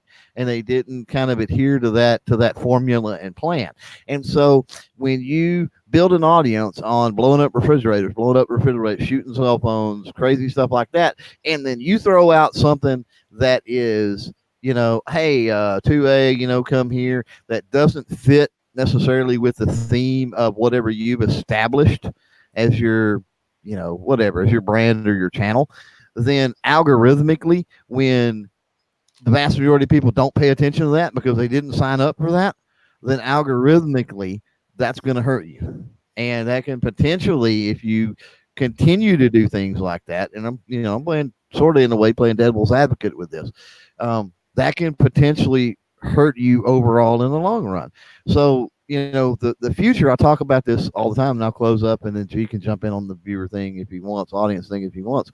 But, that's why I talk about the new media, the new brands, the new people coming up, the new people hustling, because we have hodgepodge channels. Yeah, okay, we do reviews, we do training, we do educational stuff, and then you know what, we do 2A stuff too. It's all rolled into one, and that's that's a completely different audience. And so if you grow from that point, it's a lot easier to say why, and you're doing that with your channel or your brand. It's a lot easier to point a finger at the big channels and go, why don't you do this? Well, because they could essentially tank everything that they work for by doing that. And we can debate all day whether that's right or wrong or moral or acceptable or whatever, but that fact is still there. It's still an underlying issue, and that's viewer and audience related. That has nothing to do with the creator specifically necessarily. Yeah. Before I let G jump in here, I have to say, guys, I'm a crayon eating Marine. I need 2 syllables or less, please. I can't afford to be hearing you guys talking with big words. I'm not that smart. I have an IQ of a carrot. So algorithmic, that just threw my head for a algorithmic. I'm just joking. G, do you have anything you want to say about that?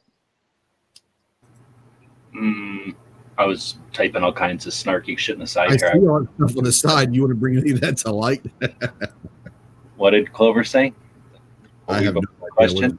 What was the question? He was talking. I said I'll chill for anybody. Is what I said. He said that he will do whatever he takes for anybody. No. You were asking him about the big. No. Yehuda was talking about the big YouTubers. What you said about our viewers and treating viewers and audience like they're kind of like they're stupid or whatever. You had made you've said that more than once this weekend. Hold on. I take offense when we are instructed to teach to consider our audience 6th graders and treat them as the lowest common denominator, so that we feed them the most bland vanilla pablum that'll appeal, that will not upset the most of them. It'll appeal to none and not upset the most of them. That's the strategy for if you're trying to sell a belt or a different color shoe. That works great. But when we're actually looking for activists to work, yeah, I'm upset when we pander to our audience instead of respecting our audience, challenging them, asking them to ante up to even be part of this discussion, either in effort or cash, and to be a part of it and not to be an observer. And this isn't an entertainment thing. So I'll challenge, just to play devil's advocate. I don't know what the deal is, because none of us are doing nothing. GRPC is 34 years old. Again, they're doing it successfully. We can complain all we want at the little kids table at Thanksgiving, but that's all we're sitting at. None of us here at the big kids table. So we're just saying whatever we say, think about what's going on over there. But yeah, I think GRPC, if it's designed to take an old guy, which it is, old people were there, and then a couple of young people and a bunch of us in between, right? And it's appealing to demos, about as many demos as there are, minus Hispanics. There's no Hispanics represented. Otherwise, everyone, right? Except for that one guy, that one crazy guy with the coat who was kind of cool. But otherwise, just about every demo represented, and they're trying to appeal to everything from the old guard to the new, and everything in between. So if gun rights policy is a conference, if it's like here we are and benchmark each year, right on. It can be more, and it would be great if we had the reins. But if we don't, then why don't we just do something else? Why don't we do something additional so that we can take advantage of all the benefits of GRPC? And instead of being frustrated by any of the lack of opportunity we had, we just go create our own opportunity over here, not in competition, but to supplement, enhance, and amplify, to inspire people that didn't quite get enough from GRPC, that here's a little bit more. Maybe if AmCon left you hanging because none of the advice actually applied to you and there was no actual action offered, and everybody that talked there, well, I won't get into too much ragging on it, but if you didn't get enough, then yeah, you can go to these not breakout sessions, but supplemental, like advanced versions, where maybe some of us. And we had talked about, I think, you and Kerry were talking maybe a month or so ago off air in a private call about doing just that. And it's not just us, but I think that's what needs to happen is, and like you said, GRPC is what it is. It's been going on for 34 years. It is how they want it. Not everyone may like how they want it, but it is how they want it. That's what they want this to be. And yeah, I like the idea of adding Obviously every month I think would be maybe overzealous on that, but I think that quarterly, you can get a quarterly 2A get together somehow, some way. It's not just a photo shoot or a range shoot, but an actual collaboration think tank. I think that'd be amazing. I know, Kerry, you said you wanted to come in real quick, so I'll bring you back in. I did on a couple of those notes, and one of them being what G was saying in that conversation, and to that extension, Mike and I just haven't had a chance to sit down and kind of put all this together yet. But Mike and I, those moments when just those conscious streams of thought when people are together and things start rolling. So he and I really started flowing with that, and I just haven't had a chance to get with G and some of y'all, because there's certain people that need to be privy to this, and we'll get into that later, because I don't want that water getting muddied. And it's not that I don't want people to know about it, it's just that we need to have a better concept. We need to have a more solid thing before we put that forward. But you made a comment about earlier. There's two things I want to address. The one, you made a comment about calling our followers stupid and not that we shouldn't call them that, and so on and so forth. I think that there's some confusion with being ignorant, stupid, and lazy. Okay, we have become, and the market that we are talking about, this kids table, is the younger generation, right? It's the millennial and younger that are social media and digitally dependent, right? So as frustrating as it, get the out of your mouth, Kerry. As frustrating as it is that we have to do things for these people, unfortunately, that's the case. Like, we've become this culture where we can't even Google something or research something ourselves that we want a link provided for us, or we want this. To that point, I have people that I've gotten to the point where I'm so sick of the people commenting shall not be infringed that I actually ask, what are you actively doing? If you're so sick of it, then what are you actively doing? And it's actually swayed a few people. I've gotten a few people to start doing some advocacy work, which is great. But what I have started doing that I have found effective is, if it is a post that is good, that should be made aware, I literally tell these people, this post is a good one to share if you're wanting to bring awareness. Don't even tag me, go to the original source. It's not about me and sharing my post. It's about getting that word out there. Like I did the Thomas Massey. That was a great speech he gave yesterday on the convictions and the denial and the 4473s or whatever. So I said, I have literally started kind of spoon feeding people what posts should be shared, and that has made a difference. And I don't think that it has to do with ignorance, and I don't think it has to do with stupidity. I think it actually and legitimately has to do with just straight laziness, and they have become we have become a digital culture that has become complicit and complacent with people doing everything for us. So it's frustrating that we, on the other side of that, are actually forced by passive aggressive, or just not even intentional manipulation, to have to feed into being able to do that. I have employees, I deal with this with employees. It's kind of the same thing. It's super frustrating, but when I find that I literally spoon feed them that information, that's when I start seeing things move. So I don't know that it's necessarily stupidity or ignorance. I think that some of it is just pure laziness and being complacent, and being that we have to acknowledge and recognize it in this digital age, that this is literally where we are. That, good God, like Facebook, right? Because you can just click a link. If Instagram had the link to post, how much easier it would be for people to repost stuff. And to that side of that, with, it's like G said, we're sitting at the kids' table, and there is some truth to that. But may I offer this? All of us sitting at the kids' table are growing up. And there's not a lot of room for us at the kids' table anymore, because we're all taking up a lot of space. And the people at the big kids' table, the grandmas, the grandpas, the great-grandmas, they're starting to die, either metaphorically or physically. And at what point will these, I get it, and I'm with you, G. I absolutely agree. They know their lane, and they've been doing something 30 plus years successfully. But at what point do they need to realize that the kids at the kids' table are no longer children? And that is their next generation that's going to bring their traditions and their stories and their parables, right? So if we're going to continue that family tradition metaphor, right? Who's going to carry on that family legacy, right? It's the kids at the kids' table. So instead of treating them like they're children, why aren't they beginning to look over and say, oh shit, they're teenagers now, or oh shit, they're young adults now, and we need to start inviting them over to that big kids table? Because that's what happened at my Airbnb that night, right? I looked around and went, this is 2.0. This is Guns 2.0 right here.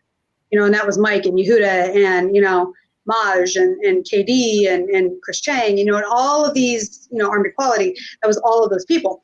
So at what point are they going to acknowledge that? And I think that that's where there's still, they don't get that. I think that there's something that's not a connection there, like the diversity panel. You have an Orthodox Jew there who's actually well known, and people would make a point of going to see him speak, right? And they had 3 Black people and 2 trans on that diversity panel. I mean, now mind you, they were great speakers, and those are relevant pieces, but there are all kinds of other diversity pieces that are going on there. And there is still, the guy that, back to that whole thing that I wanted to bring up earlier, was the guy that opened the thing, the dude from the NRA said, gentlemen or ladies, thanks for coming to support your men. Yep. And Sarah Kay lost her shit.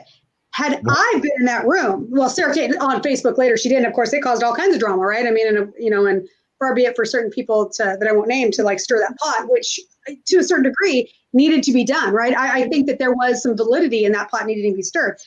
Had I been in that room, I would have been kicked out, or at the very least, and probably arrested for disorderly conduct, because I would have stood up and called him out.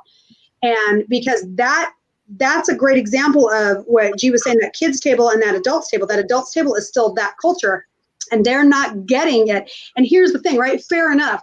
He doesn't get it, right? This is in his mind, he didn't even think that it was a bad thing, because that's his culture, that's his generation. And to a certain degree, I appreciate giving a little bit of leeway to that. However, if you are going to be in this room and in this culture that is trying to cultivate growth and awareness and advocacy to preserve this legacy of our fundamental human rights for the future, you might want to think about what that dynamic looks like and actually speak to those people. And at some point, you've got to kind of get on the page with that. So in other words, somebody, if he just wasn't getting it, somebody should have coached him better. Well, I'll just say, because I've only been going for 4 years and aware of it for 6 or something, but even in that time, the DC project has brought 50 ladies that have pretty much, each of those ladies has their own project of their own, or involved in multiple multi-state projects. That's not new. That's from 15, and they're not the various projects of, not every one, because there's 50 of them, but many of those projects have been represented at GRPC. So I'm going to ask, in an environment where at one point one of the ladies or somebody had suggested that like a really high percentage, was it 90-something% of new firearms pistol sales are females purchasing? And I think it's a little high, but yeah, number. It was a surprisingly high number. Close to that, it's great. And then just the industry numbers, we know that it's a growing demo. So if we understand that it's a growing demo and that, it's not perfect, but it's certainly not like the dirty little secret that women have firearms or anything, then is it enough that we have them those groups included, as well as, like I say, those, I can't say everything included, because there's new groups happening all the time, and we didn't quite see everything because we didn't see anything, for example, a grassroots boots on the ground. I would have liked to see Tony Simon and KD and Rick, right, and even Skip. I'd like to see people there from different, and I just picked a bunch of Black people, but if I would have picked others, maybe Edgar, right, is something else, or maybe somebody just doing boots on the ground. Let's talk about the Faster Saves Lives, right? There's all kinds of boots on the ground stuff. The DC project was Edgar there, by the way? What? Was Edgar there? no, Edgar never goes to those things. Oh, okay. No. Edgar was there. But he complained that there was no Hispanic presence there, so I don't know what you want. There were Latinos there. There were Latinos there. I ran into and talked to a few of them, and no Asians really, like Chris said. But okay, there were a few, but again, is it enough to be in an environment where we have representation, in other words, groups that exist to represent all kinds of subfacets of the firearms industry mixed with culture, and they made slots for them at gun rights policy for years now. Do we also need to have our old people who, like you say, just grew up in that shit? I'm not trying to give excuses for nothing, but do we also have to make our old people edit themselves? Now, I'm not trying to give excuses to no old guy. I didn't hear the thing. I don't know if he was trying to make a joke and he's really bad at making jokes when he's up in front of 730 people, or, what was going on. But I'm just saying, we got to give credit where credit's due. And there's 50 organizations just in the DC project. Then there's all the diversity panel stuff. And then there's the stuff that happens in the hallways that all the groups that weren't represented in, and then the groups that were at AmCon that represent stuff. And we're definitely, I just want to give credit where credit's due. We're hardly a stifling community that, doesn't acknowledge subsets. I had no idea we've been going almost 2 hours. It's been great. So what I want to do is I want to start asking everybody in this room one simple question. Take about a minute or so to answer it before we start closing the doors and sweeping the floor. I want to start with Mike. Mike, after this year, from this point to GRPC next year, what's the one thing, if you were in charge of the GRPC, what's the one thing that you would like to see happen? I would like to see them, instead of just having the figureheads of these particular groups, finding ways like to bring in groups of these people to attend this conference. So let's get a group of a bunch of kids that are from an underprivileged, underserved community to come in and see this type of talking, to see this type of leadership, right? Like, there's probably 1 million kids that could have watched KD speak at this event and probably gotten into shooting, as opposed to us just all standing around being like, oh, this is what we rep, or, like some people that had heard of me. Yeah, I'd heard about Walk the Talk. You're the mental health guy. That doesn't do any good. Others need to see that we need to get, someone said something about people in the middle earlier. That's who we're trying to target. We need to get those people there.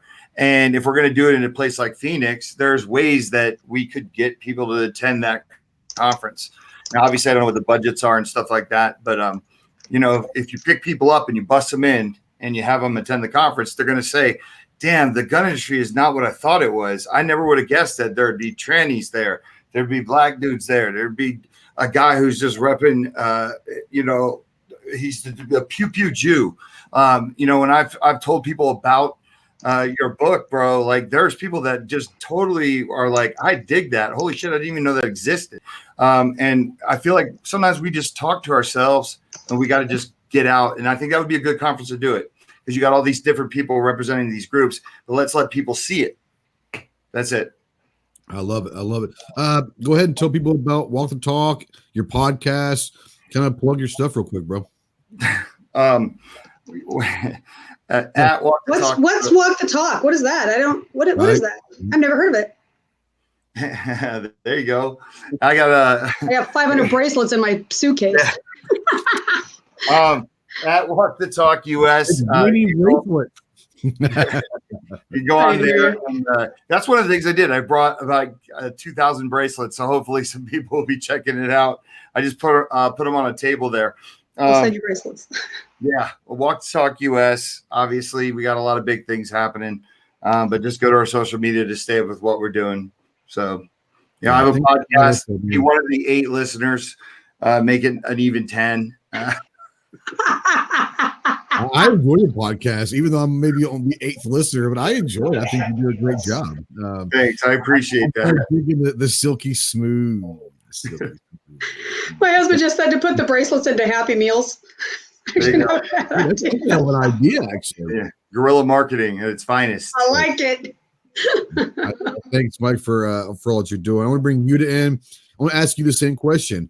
Between now and next year at GRPC, if you were in charge, what would you do? What's the one thing that you might do differently? So what I would like to see is kind of a little more what Mike was saying. You have 2 days of GRPC, right? That's 363 more days to market. Or 8, whatever it is. That's like 18 hours worth of speakers almost, right? Give or take. I can't do math. Anyways, why not have small workshops going on in side rooms at the time, right? So, like Michael said, I would seriously kick down doors to hear KD speak, even though I can call him on my phone and talk to him anytime I want. When he's in his element, man, I don't think there's anyone better out there than KD. I mean, he's a true inspiration. I swear to God, if I was not Jewish, he'd be my preacher. So I love KD. But what I would also like to see is, and this is not just, I'm just going to use me as an example, but imagine having a workshop where I can talk to parents about how to deal with firearms and children, how to talk to your children, how to talk to other parents who might not be pro-gun, who want to have play dates, but they're afraid. Can you just imagine a workshop like that? So instead of people sitting in one room listening to 5-minute sound bites of people, have like workshops throughout the day so that people can move around and get more access to these people who are really making a difference. I agree. I think the whole pod concept and having different branches, and I think it's a wonderful idea. And I think that would probably make it more enjoyable. I would have to assume that there was a big drop off in attendance on Sunday versus Saturday. I'd even have to think that there's probably a bigger drop off on Saturday afternoon than Saturday morning. Maybe that's because people just get bored of sitting in a room having people preach to them. I don't know. So I love the idea of what both of you are talking about, the breakout sessions, the pods, whatever you want to call them, and still have the main room going for anyone that wants to come talk about that, but give them the opportunity to move around and do. I love that. So absolutely. Kerry, I want to bring you in, ask you the same question. If it was up to you between now and next year, what's one thing that you would do differently? Well, I'm trying to get FPC to do a conference. Okay. Before GRPC. I love Brandon, but they've got like 4 employees. I don't know if they're ready to do that. Oh, yet. They've got a lot more than that. They just stay a little clandestine. They're kind of like maybe, but not nationally.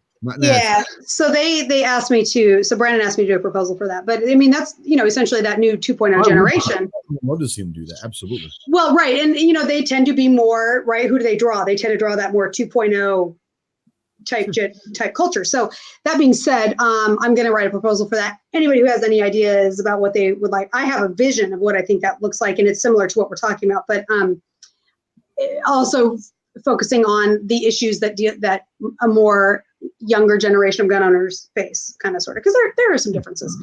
That being said, in terms of GRPC, I feel as though it would be way more successful if they did, keynote and maybe, a secondary speaker, and then just did everything as breakout sessions. And then that way the people, because GRPC is about policy, it's about advocacy. So if you're going in for policy and advocacy, not all of us are in the same lane. So, and that's a good thing.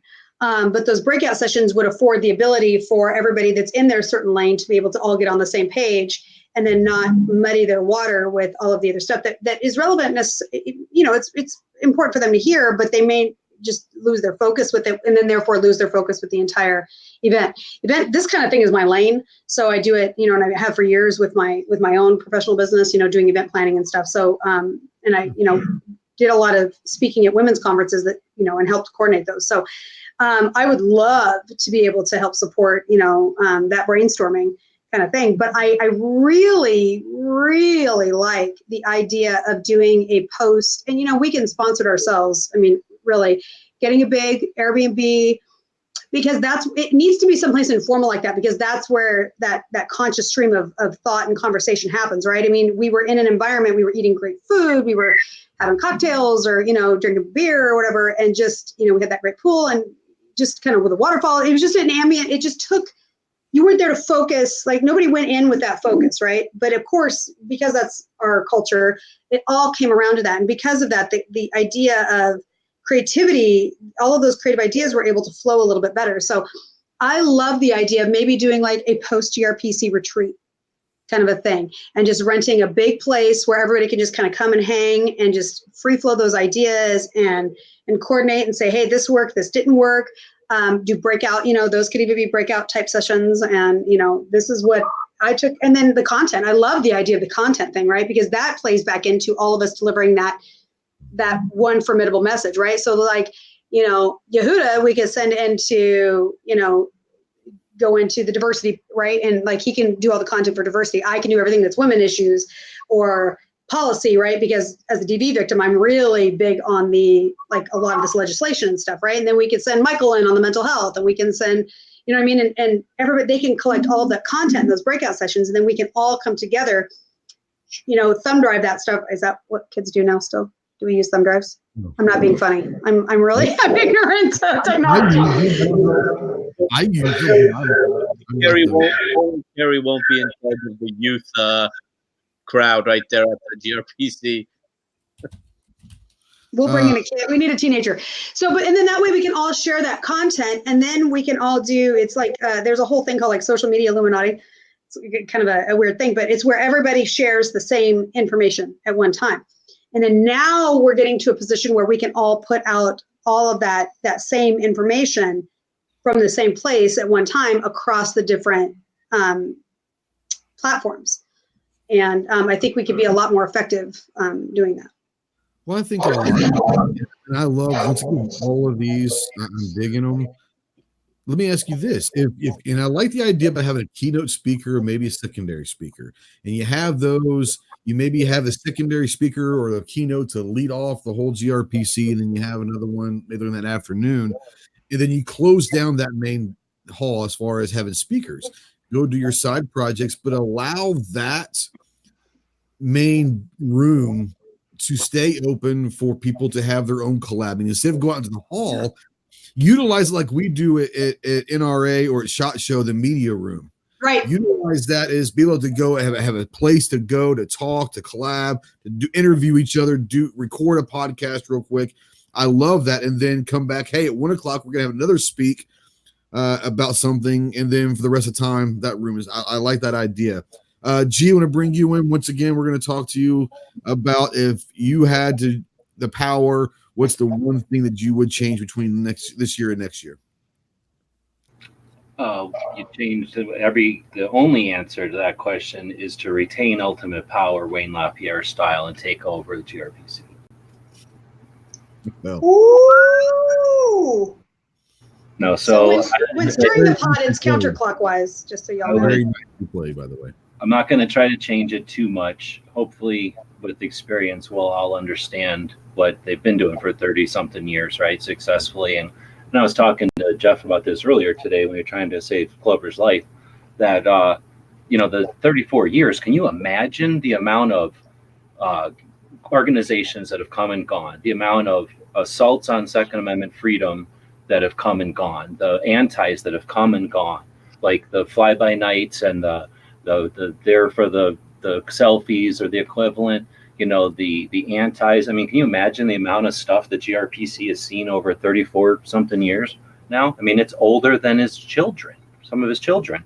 It's older than some of the people watching this. So we're, again, when I use the analogy, we're sitting at the table. So yeah, we're just sitting there, dreaming about better things. So I guess one thing I would say is to talk to industry and things like the NSSF and that Republican thing. No excuse in my mind. This is 34 years going. The couple of people that I approached about this gave me this like, well, you didn't know. Well, whatever. This is then learn your industry already. What's your excuse? So I would say to those industries, there's also some stuff. I feel like I shouldn't bring it up, but there's some actual companies in the industry that are doing like jerk off sessions either last week or next week. And again, like, what the hell? Why do you got to do it this weekend? There's a whole year worth of 52 weeks, and you got to do your jerk off marketing session this week. Give people an ultimatum whether or not they're going to go. Again, it's either for some reason they're anti-Allen or anti the rest of the organizations that show up, or they're oblivious. And one way or the other, that's what I would say. Is I tell industry, put up or shut up. Either donate to this cause, or move your damn events away. Like, leave us alone, but don't compete with this. Don't make any individuals have to decide. And then ideally bring some of those marketing people in. I don't know. But I guess I like that idea of breakout sessions. Honestly, I was trying to think about if I could reorganize it, how I would do it. And there's value. I went to the first time you go to a gun rights policy, you should go sit down and just listen as audience, in my mind. I know that you probably went right in as a panelist or whatever, right? Like you went straight in as a speaker. Oh yeah. You didn't ever have that chance. You already knew about the speaker's lunchroom and you were in breakout sessions because you were already in the know. That's different than just going in and experience what it's like to be in the room with the people that founded these organizations decades ago or last week, the people that like manage and run these organizations, the people that fund them. There's people in that room that I have seen drop 5-digit checks. Here's a check, here's a check, here's a check. Keep doing good work. I know that there's people in that room that drop that kind of money. I just learned about the jackets, that there's people that drop millions of dollars in the industry to keep our rights alive and stuff. Anyway, so there's value in going to it and being in the audience and just having what the conference is all about. People take the stage, they tell you what's up, what they've been doing, what they see as necessary in the future. They address some of the areas of interest. They address some of the parts of the community, I guess you could say. And then they address like the boring stuff, the attorney stuff, the doctor stuff, right? Some of the stuff that's difficult, like the suicide thing is just in the last few years, right? They certainly addressed it this year. They gave it its own portion, like after, like a breakout thing, like they're efforting, they're doing what they're doing. So I say there's value to that, but I guess when we were talking about this, trying to keep Clover alive earlier, we were thinking something like an advanced version, or like the other one going on over here for people that have been a couple of times. But I think a better way of doing that is something like in SHOT Show, where okay, they're having a marketing breakout, or we're going to have like a blah, blah, blah breakout. And, you just have a schedule of all these breakout sessions. And so the major events happening and all the schedules going on. But yeah, if you want to ditch out and not listen to somebody tell you about what it's like to be an author in 1970 for the 34th time, you can jump out and maybe talk about strategy, or like, Kerry's marketing idea for 2A. Clover, let you bring it home. If you had the power to change in the next year, what's the one thing that you would like to see happen? Well, I'll start off by saying that realize that the conversation that we've had tonight, I mean, it's been kind of all over the place, up and down and that sort of thing. And you're listening to people inside the fray, and that sort of thing. The overall tone, I don't want people to walk away from this with absolutely any type of negative connotation on it, because the overall tone and everything was great. I mean, if you wanted to recharge your 2A batteries, as I said earlier, this was certainly the place to get it done. And I think as content starts rolling out, who knows who all got content from it, but as you start seeing more and more, I mean, you're going to kind of get a sense of some of the more subtle things that went on. Admittedly, I was busy, and a lot of the speakers and things, they might have had great points and been really inspirational and motivational. And you know what? I missed it because I was busy worrying about cameras or camera angles. Or watch GRPC from his own live streams. He's actually going to catch up on what happened through his own live streams. Yeah, and that's one of the great things about the world we live in the tech, and we need to be utilizing that, and that's one of the great things. They need to get different speakers too. Same speakers over and over. A couple of things.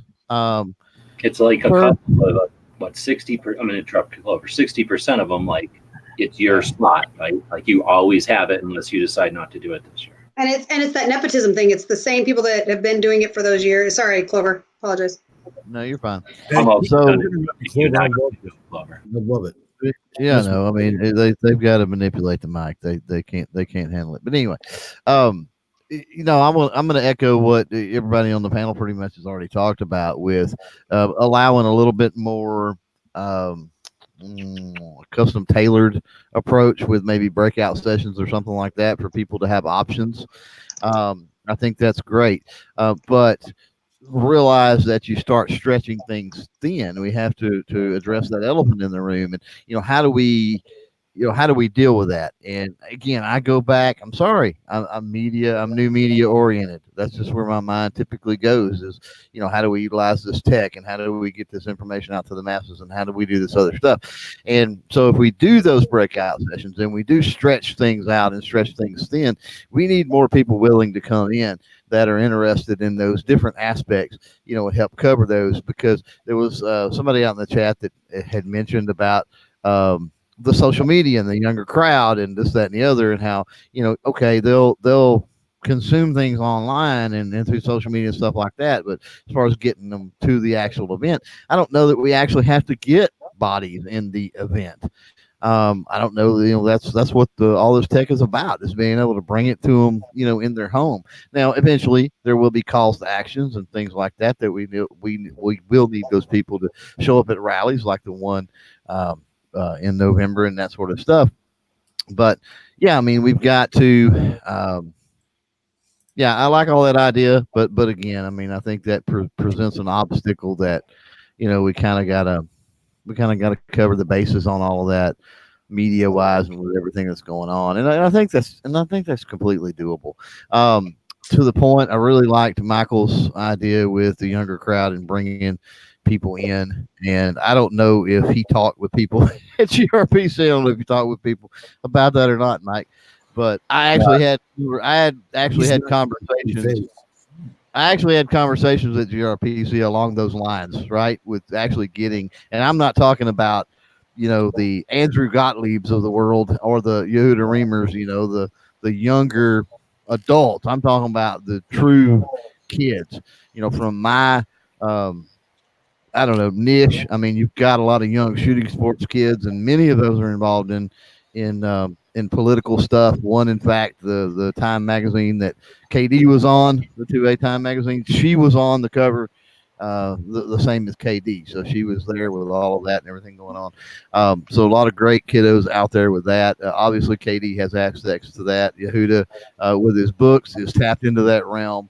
We've got Derek LeBlanc with Kids Safe Foundation, who's potentially able to do some things. So we can really do, if we want to bring youth into this, we can really get it done. I think we have the people there that are in that niche with those resources that can make it happen. One other thing to add to that real quick is there's one thing. So what what my nonprofit does is, because I deal with women and domestic violence and stuff, is I teach a backdoor way in to 2A and gun ownership. And that wasn't addressed at all. Like, that's what Katie does with Aiming for the Truth too. And this is a lane that we both have. Even Michael to a certain degree with the mental health piece of it, right? Why was there nothing addressed with those of us that, like, if this was a policy conference and a way to get out word, why not have a panel of those of us that are out there using educational tools that are where the gun is the B, right? So I teach defensive mindset, right? I teach how not to need the gun until you need the gun, right? KD teaches how to put families back together, and then teaches, now let me show you this insurance policy of the 2A, right? So those are very effective ways to get in with people that are not gun culture people. And if we can start educating individuals in the gun culture to find avenues to be able to do that, now we can start being effective internally, but also externally, to be able to start changing the paradigm of what gun ownership looks like as well. So that would be a really good breakout session probably to do. Sure. I would see something a little bit different. I love the whole breakout. I love the pod mentality. I do hear what you was saying is it is what it is. It's been doing for 34 years. It is thing. What I would like to see is every day be a GRPC. I think we'd all would agree with that. I think everyone that's listening to this or watching this and later on and replayed in podcast form, utilize your reach in your own hometown, in your clique, in your group of friends in your hometown. Utilize every day to be a GRPC.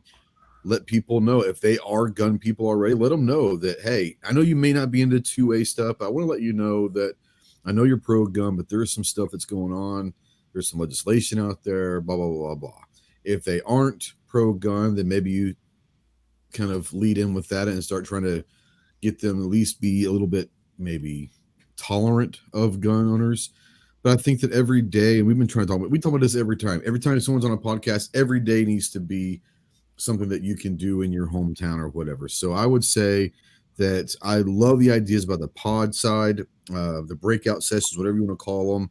I think that's phenomenal. Absolutely utilizing every media tool that we have to get more awareness for GRPC, including the demo ranches and the Erics and the Hickoks and all of those guys that are maybe willing to at least exploit the media to get people to come. I'm all for that. I want to say this real quick, guys, is make every day worth it to you, whatever you're passionate about. And sometimes it's not guns. Everyone in here are gun people. Everyone, you wouldn't be here if you weren't a gun person. Everyone on this panel obviously are gun people. But I will say this is we have other facets of our lives. And the biggest thing that I have an issue with is there's a lot of people in chats, not just this one, but everyone's chats. And I like to kind of sneak into live streams and just kind of get the feeling of the chats. And there's some dark, deep, weird shit that happens on side chats of live streams. People go down some rabbit holes, and I would sit there and say, get outside, get some sunlight, go find yourself a girlfriend or a boyfriend. Make sure that you take at least half an hour every single day of your life for you, and not just for being pro gun or being pro this or anti this or whatever. Live life a little bit, because I think that if you take 30 minutes a day for just you to do nothing but sit in there in the sun, read a book, and not think about all the crap that's happening in our world, I think that you will appreciate the things that we have, and you'll also stay focused. I'm reading a book right now that talks about taking time for yourself every day, and I truly believe that. I personally need to take time for myself every day, because I'm running on fumes and I'm getting burned out just on life itself. So recharge your batteries. I love hearing people saying that GRPC was a great way to recharge their 2A batteries. I love hearing that. That's awesome. I'm hoping that in the next couple of months before SHOT Show, maybe there is something that comes along that we can still do. Appreciate you, A&A, $2 from him. 2A peeps we have it band together. We all have to band together, but I don't want to be forced. If people don't want to be together, that's fine. I would much rather people stay separate if they're doing something positive than being together because they feel like they have to. That's just my personal opinion. I might be hated by other people. I don't care. I think that if people want to come together to do good, then they will. You shouldn't come together just to come together. I think that actually hurts it. So, guys, thank you for everyone, all my friends that are on this panel, for coming. I appreciate it. Anybody else have anything else you want to say or plug before we get out of here? It seems like you were saying something. Were you saying something or no, Mike? Are you good? No. Oh, okay. Sorry. People are coming in. They're like 2 hours. Oh, right on. So, guys, if you thank you for everyone out there who's watching live. If you are listening in replay or listening to podcasts, which where a lot of these actually get on podcast form, thank you so much. Use the comment section. If you have any questions, any comments, please ask them in the what do you call it? The description of this. I will have the link for the Second Amendment rally. I will have a link for the GRPC. I will link all of my awesome friends that are in this thing, so you can find them on social media. So thank you so much for sticking around. Yeah, G, what's up? Mention again the 2A rally that's coming up on November 2nd. November 2nd. Right. Yeah. No sponsors, no banners, no asking for funding. It is just for to get a bunch of people in Washington, D.C. on November 2nd without any organization affiliations other than the Second Amendment and individuals being activists. So if you are able to attend, if you're able to make the accommodations, it was suggested to rent like a van and bring a bunch of people, make it a road trip. Earlier today, they were talking about that when we saved Clover's life. But also, if you can't go, helping to share and helping to get the word out about it is important as an effort that working together, grassroots, means that we don't have an NRA tell us this is when it is. Everyone show up. We don't have a gun rights policy telling us this is when it is. That'd be neat, but we didn't, right? We have an effort done fairly anonymously so that it's not associated with anyone, so that no one can complain or there's no reason to have issue, or it's an opportunity to work together, effort to be there. And think about it. Road trips are in our culture because you get together. It's like breaking bread, right? You get together and you experience together. You get together in real life, boots on the ground. Well, the goal is 10,000 people. They have a permit for 15,000. Their goal is 10,000 attendees. I will be there. There you go. I may or may not be speaking. Don't know yet. That's a conversation. I also want to bring up tomorrow is the second day and the last day.